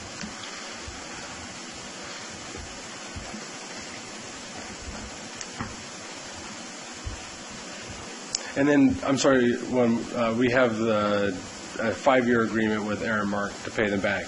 At that point, if we're not comfortable with the way that they're doing it, we can lease out the space to, as long as we've paid back your $201,000. XYZ, Joe. Yeah. At the end of it's like a reverse tenant improvement. We're the lessor that are paying the tenant to improve our space. I mean, that's kind of how it is. Yeah. It's a reverse TI, which is like Supervisor Poitras. That's not common in me. Although a lot of times when I go into a new space with my Papa Murphy's, the lessor does give me tenant improvement allowances. This is kind of where they're putting up the tenant improvement allowance, and then we're doing kind of a lesser lease. Whereas, like if I go in and have them give me a tenant improvement, then I pay that in increased rent, right? But if we're using their capital, it's kind of like we're paying it back through decreased risk to them. So that's how I kind of see that working. Supervisor Wheeler, do you have something to say? Yeah, thank you.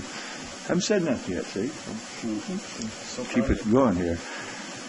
You know, I don't drink coffee. That's the first thing off the bat, so I never have and probably never will. Smells and tastes like you know what. So when we first started talking about this, when Dave was chairman, and it was, you know, I know all you guys drink coffee and stuff, but what really swung me is after we done the survey with our employees, you know, and that really made me actually, and I voted yes all along. I've been taking a lot of hits on Facebook and stuff now, whether I vote yes or no on this, but I make the decision when I'm up here where I think it's the best deal for the county and our employees and the citizens of the county.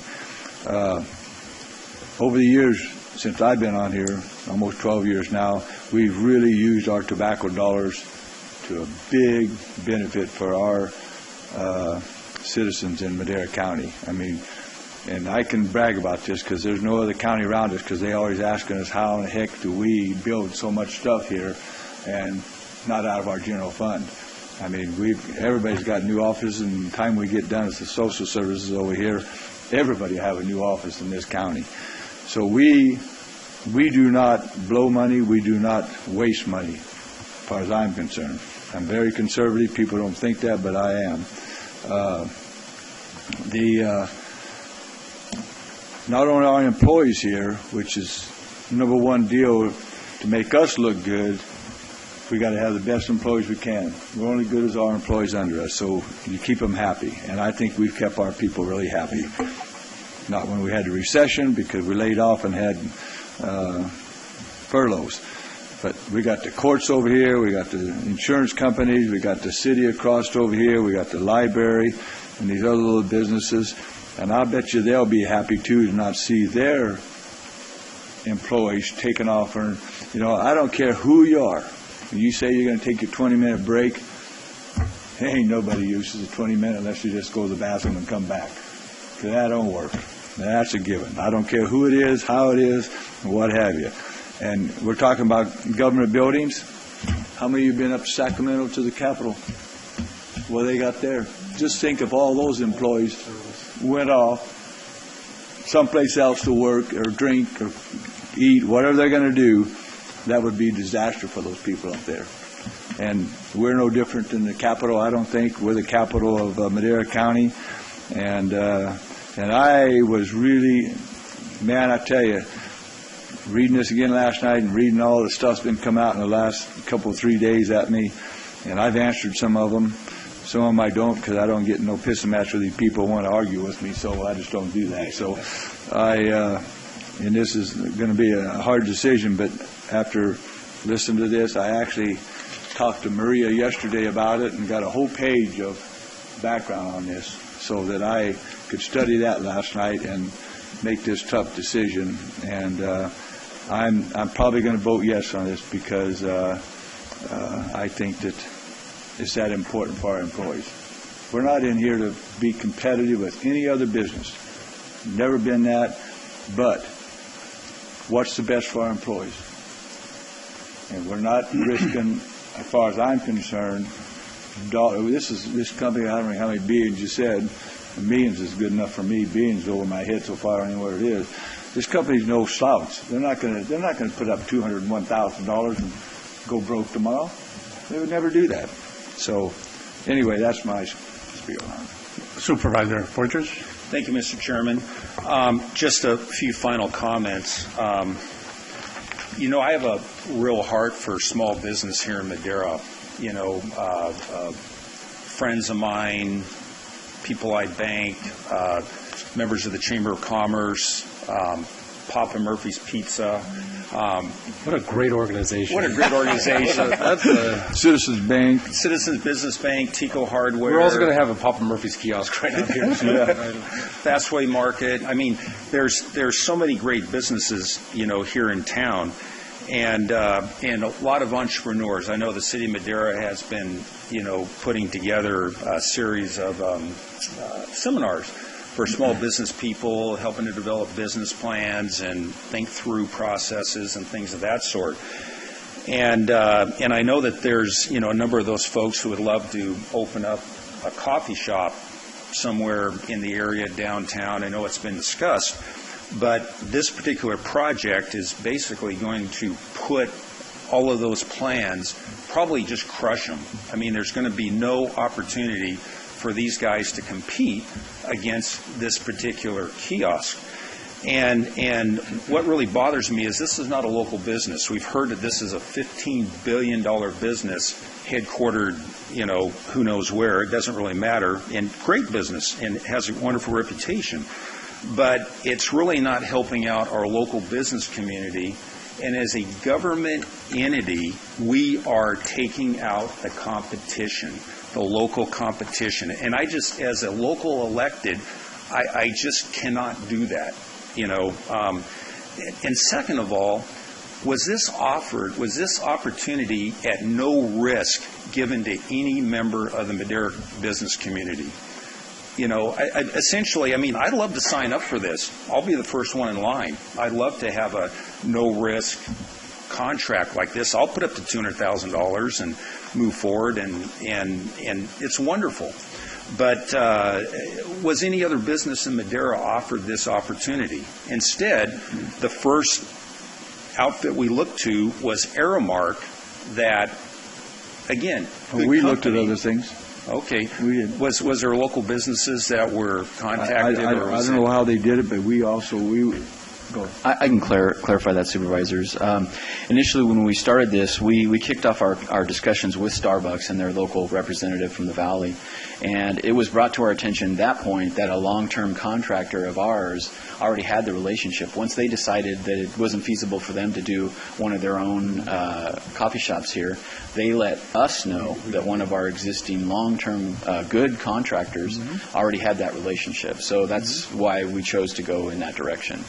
So it was not put out in any way. We just chose to continue working with one of our current vendors. And that's the problem I have is it's like a no-bid contract given to one of our existing vendors that, and I kind of wonder who would have stepped up here locally, maybe through a limited partnership or business arrangement to help provide this service. There's a lot of people who are heavily invested in this community, who love this community, who have put a lot of money into it, and yet we take this and give it to a company that really doesn't have a huge vested interest in Madera. They have a vested interest in the world, and that's wonderful. Again, we need big business, but when I think of something like this and the local taxpayer is completely taken out of the equation.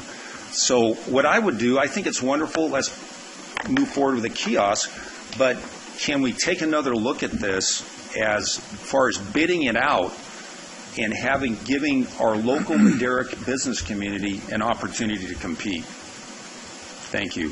Supervisor Wheeler? Yeah, he brought up a good point about competition. Everybody's always wonders when Walmart, grocery outlet, Dollar General come in, how it breaks all the other businesses go down. If you look across the United States, like when Walmart comes in, they usually hardly ever go downtown or any of the high-risk rent areas. They always buy outside, and the community goes around it every time, 99% of the time. That happens. When grocery outlet wanted to put their store in Oakhurst about 5 years ago, Ralph's and Rayleigh's, and Vaughn's both came to me, their management, and said, Tom, they'll put us out of business. All three of them are thriving like up there. Competition, I think, makes more businesses more better. I don't know what it is, but it just does it. I can't tell you why. We got 4 or 5 auto parts stores in Oakhurst. We proved one about 8 months ago for AutoZone to move up there now, right on 41. And some of those auto parts stores told me, boy, they're going to break us. Well, I know we already got 5 or 6 of them up there at least, and they haven't been broke yet. Little old Norfolk's got 2 of them. So it's funny how things like that work. Competition usually weeds out poor business people. Supervisor Rogers? I'm glad that Supervisor Poitras thinks it's a worthy endeavor, and I think it is too, and I think it's going to go well. And one of the things that I don't believe that there's this heavy competition for this. For one, if we put out a request, we would first do a request for qualification, because there is a financial exposure here. And so that's what we would do, being prudent that we are. And I have no doubt that Aramark would fall at the top of the list of qualified candidates, offering 30 of these facilities.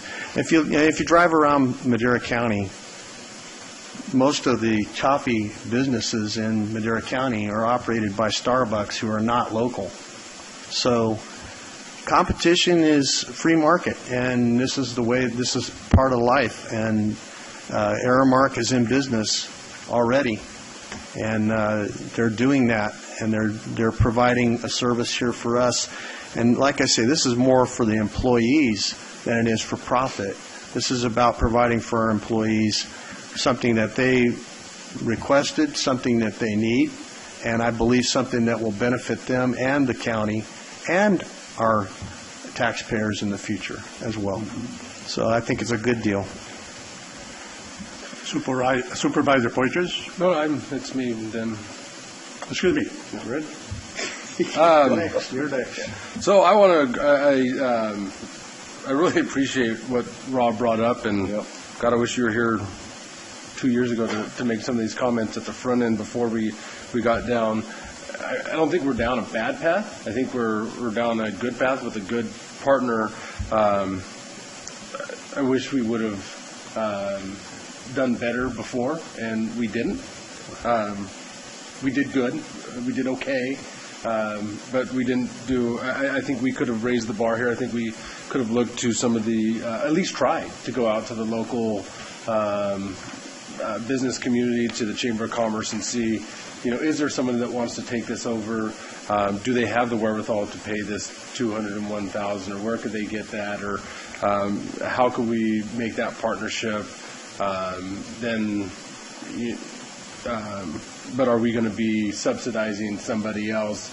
Are we handpicking our friend that was going to run it? Those were going to be the things that were going to come up. No matter what we do with this is going to be, it's become a divisive issue. People don't like it. It's been spun out to where we're spending all of our tax dollars on it, which we're not. But I absolutely agree with you. I wish we would have done going out to it. I don't know if Aramark could work with the local entrepreneurial community, maybe with out of the city of Madera when they do their entrepreneur class. If there's someone that can come in and run this as a business with you and have some kind of profit sharing as like an incubator for people to learn how to do business and share some of that as just, and that could be a good partnership with the city of Madera, and it could be free labor for you too if we're not free, but we're working with those entrepreneurs to learn the business from a business entity that knows what they're doing. That's just kind of an idea that I grabbed at the dais. But I wish you were here a couple years ago. I think we could have made this a perfect project. Right now, I still think it's above. It's a great project, but I think we could have made it, perfect. I have no further comment, Mr. Chairman. Okay. I sit here and listen to both arguments, and it's tough. Listen to Supervisor Poitras, and to a large degree, he's right. Absolutely. We create competition between government and private enterprise. But I think when we went with your company, it was because you are already involved with us, with the county, and you guys are doing a good job. So we thought it was, let's use the word easier, to deal with you and come to some agreement as far as trying to get something going, which is very controversial in Madera. You have to realize Madera is very conservative, and this is something different. Here you're going to be selling a product from first floor of the government center. It's different. It's very different. I've been stopped by some of the employees here, some of our workers, and they kind of shake their head and this and that, but they say, you know what? I drink that product, and it would be so advantageous for me to be able to come downstairs and buy this product, and we have chairs out here, and even do my work and have that particular drink that he likes or her like. And it's a convenience. We've had food trucks out there selling food in competition also. But why do we do it? It's because it's a convenience for people to go out and they have 1 hour and buy whatever they want to buy, eat it, and come back to work. This is very tough, but I think it's a service. The service overlaps other arguments. What do we have in this building? How many employees do we have in this building, Harry?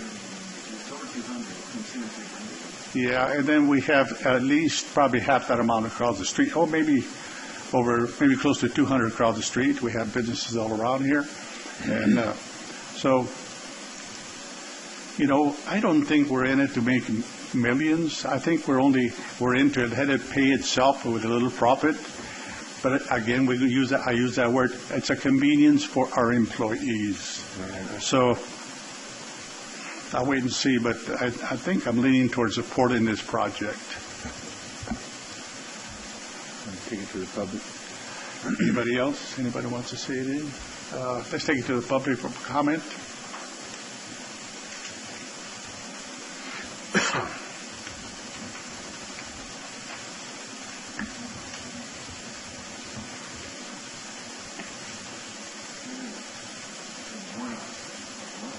Yeah. Oh, good morning. My name is Bruce Gray, and I live in Madera County. I'll start with Mr. Fortress. Thank you for your thoughts. I really wish you could have been here first. This board has chased themselves down a rabbit hole, and they're $100,000 in the hole. You guys have been chasing some numbers around here. It's not holding. Okay, Mr. Poitras, I salute you. Thank you for your wisdom in which you expressed today. I believe this board has chased themselves down a rabbit hole in which we owe $100,000 just to get out of this. Now, there's been some numbers thrown around here. The ones I've heard are $201,000 plus $188,000 plus $40,000 at the end of the contract. What are these numbers really? We have $201,000, correct? There was $107,000, correct? There was $40,000 at the end of the contract, correct? No? You're correct. What is the total? Does anybody know the total outlay to get $348,000? It's correct me if I'm wrong, Maria.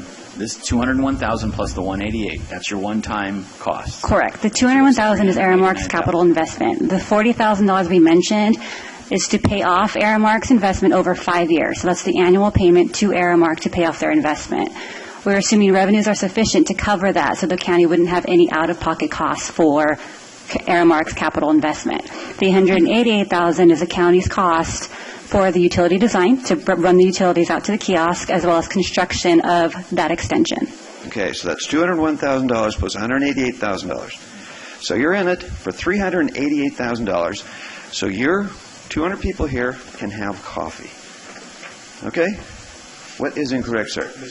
There's hundreds of people that come in and out of this building every day. There's hundreds of people. Okay, I'm glad these are all going to come into your lobby, and you're going to have a congested lobby. Have you ever been into a Starbucks in the morning? It's incredible. You're going to try and have a meeting out here with all the noise? Well, anyway, this $133,000 is earmarked for capital investment. Is a new fire truck a capital investment? Is revamping a fire station a capital investment? Because this board has been dedicated to the fire, as proved in your Measure L.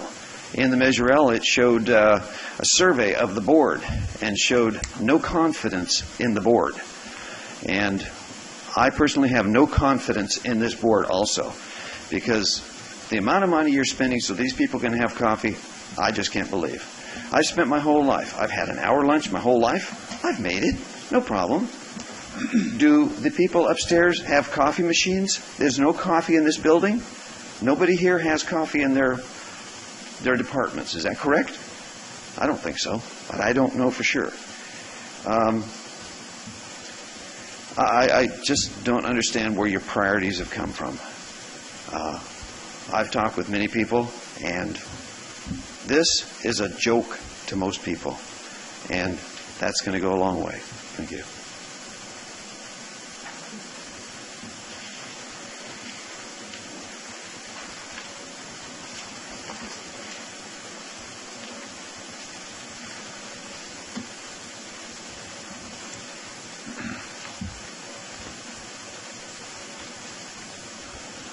Wallace Nishimoto, City of Madera, or resident City of Madera.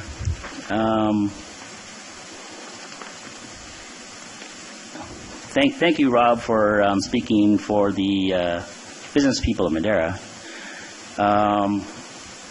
This is difficult for me here because we just made the decision to close our store no more than 6 months ago. We are looking at the economic conditions of Madera. We are looking at whether to invest $500,000 to $1 million back into our building, and what this thing in business called return on investment. What's the return going to be, and when are we going to get that back? And you speak of risk for the county. You know, risk on a business level, it's like it's the payback amount and the time that comes back. From the numbers that were tossed here, Aramark breaks even at 5 years. I believe the profit numbers that were thrown out, I think the county breaks even at 20.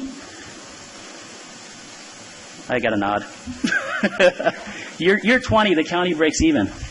I heard Supervisor Brett say we're basically splitting the costs of infrastructure improvement with Aramark. So they're putting in $200,000, we're putting in $188,000. So would you spend $388,000 today to improve your lobby, to invite a leaseor to run a coffee shop in your lobby? And then how much would you charge them?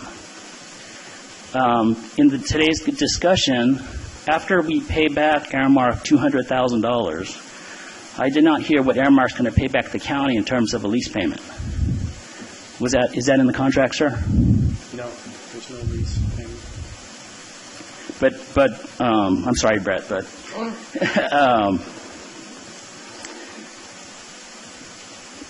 Brett said, well, after we pay them back, we can kick them out or bring in a leaseor.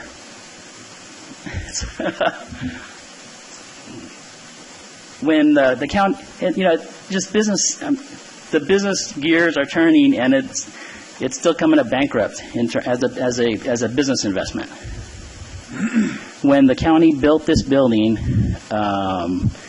which is a beautiful building, the county did a wonderful job here, and trust me, business people were looking at opportunities here. I myself looked at, this would be a nice place for this or that. Okay, then you start running numbers. Let's see, okay, we have 175 people in this building.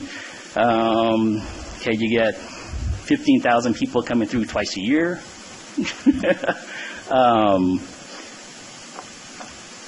The business flow wasn't there to run on an independent business-wise. I think at one point your third floor was empty and vacant. I'm not sure what the status is now. And I got invited to visit an office on the second floor, and they said, look at this view. Isn't it great? It's probably one of the best views in Madera. And it was. And we said, what would happen if we put a restaurant on the third floor? So we started kicking around the ideas. You still have to look at, okay, body flow, return on investment. The numbers were not panning out. So I understand it's a county investment, but it's also, you're looking at a business investment. So if you were a landowner of this business mall, would you invest $388,000 on a property improvement to put a coffee kiosk in your lobby? And how much are you going to charge them a month? And well, I just want to close with that. I just want to close that with that. But also, please realize that a coffee kiosk closed in Madera no more than a mile from here 8 months ago. One of the busiest corners in Madera. And ask them if they could use $180,000 investment in a coffee shop. Thank you. Yeah, I've seen it close.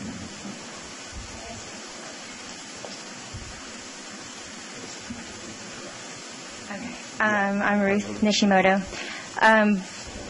I feel like your job is to make Madera a better place. And I feel like a lot of your decisions that I've been here and I've seen, and you do that, you're concerned about the community. So I feel like having this place here as your focus to make this place better, where I feel like if you would have looked at, I guess 2 years ago, looking at the library is not that far. And maybe having something there like your coffee shop, it could have been like, you remember Books and Bagels, something like that. And I'm just saying people would go to the library. Or I know people come here because they have to, but when people could just say, hey, let's go to, The government center? I think I'd rather go to the library. But I'm just saying that was something just to, I don't know if we, like listening to this gentleman here, he's put a lot of thought into it, and I feel I agree with him that you could just, look at what you're doing for Madera. You're servicing these people that work here, but we want to make Madera this great place. And if you said to Madera, hey, there's this great coffee shop in Madera, you could get people to go to the library. And I just think that would have been a good idea.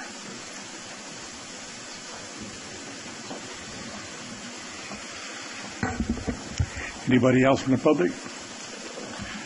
If not, we'll bring it back for position on the board. I move to approve option 1.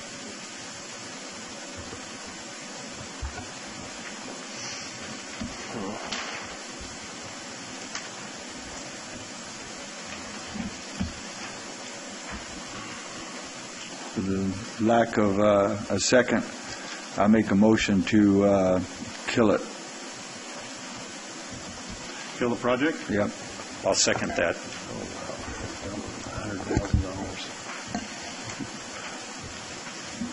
Now,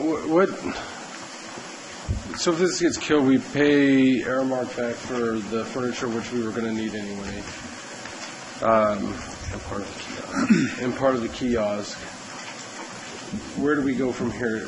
Then we own that partial kiosk? Would we look at then coming back, putting it out to bid to the local? If that's your board direction, can we get out of this contract with Aramark, Council? We can.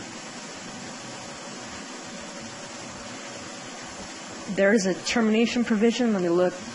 I think it's 60 days notice is what's allowed. I just want to make sure that we're not going to be into it for more than 100. Yeah, but we can, I'm sure we can just pay whatever we have to do. I mean, Chairman, bullet and move forward. So okay, we have a first and second.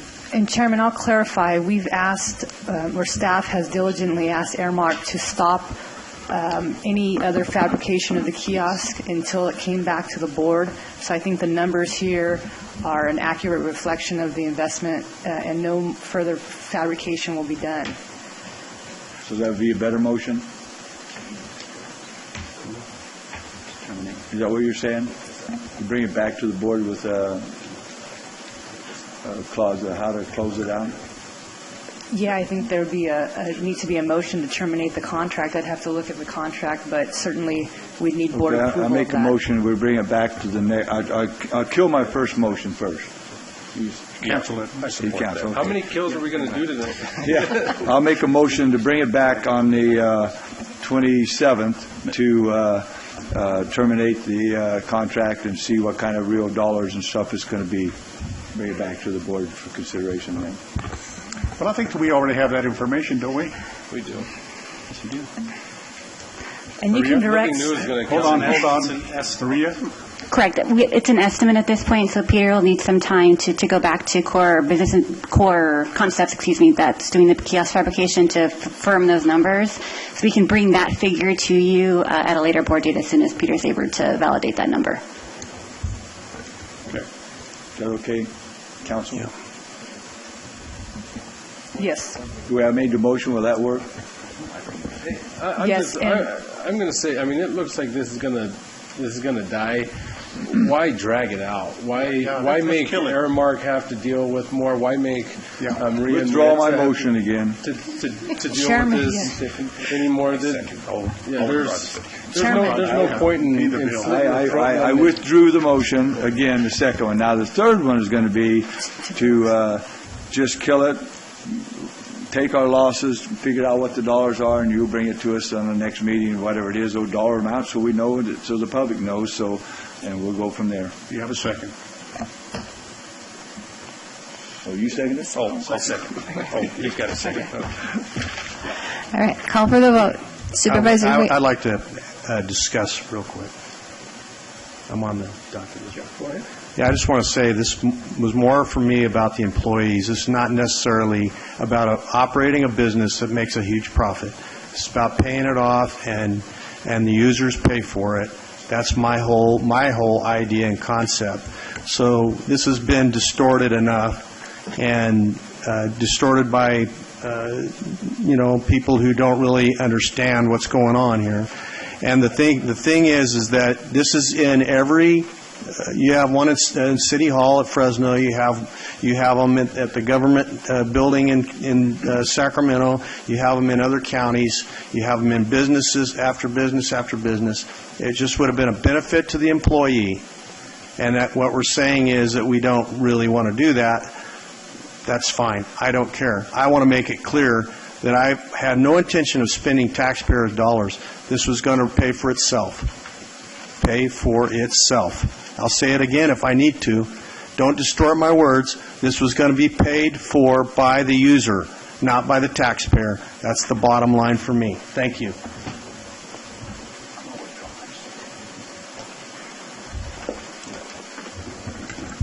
Board Clerk, I want to withdraw my second. I want to give Robert Poitras the opportunity to second it. I'll second that motion. Yeah.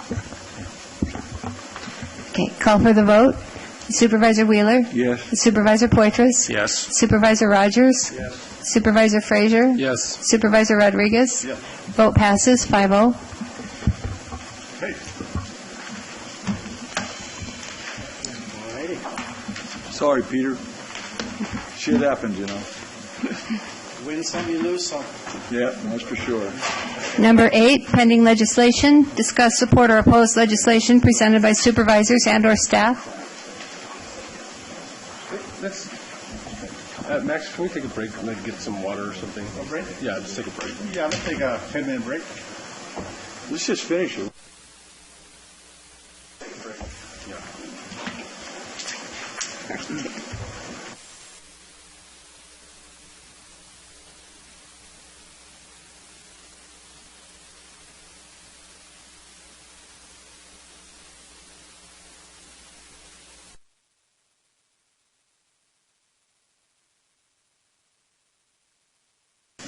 Okay, pending legislation. We got any?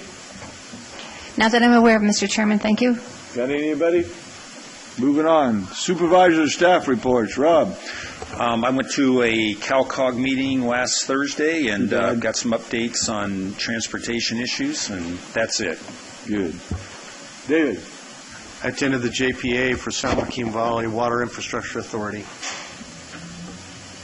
I attended the San Joaquin River Conservancy for the River West EIR, again, it's easy being an elected from the county of Madera there because it's just Fresno that the way they planned it, and everyone says we planned it well in Madera County. So we're looking good. We already started it.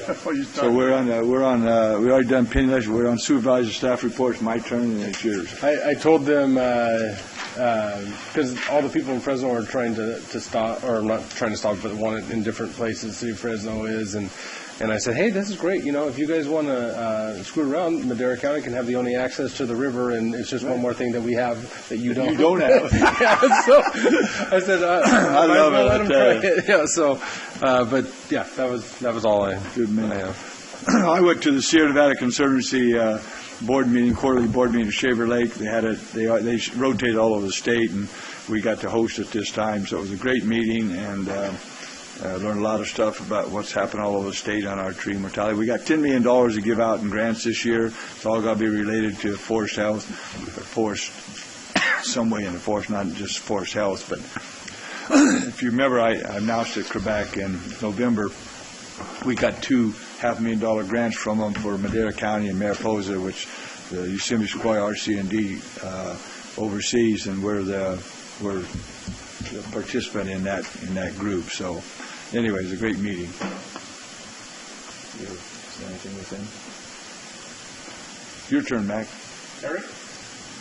Nothing to report, Mr. Chairman. Chairman, no reports either. Oh, and I had one more thing. Oh, God, Tom. Let's write a letter to Brad Phillips again and have you sign that.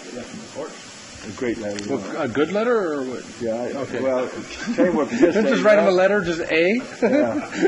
You shouldn't have left with us. But other than that, yes. Anybody want to go get a cup of coffee? I don't drink that stuff, remember? All right, motion to adjourn. All right. Good argument right there.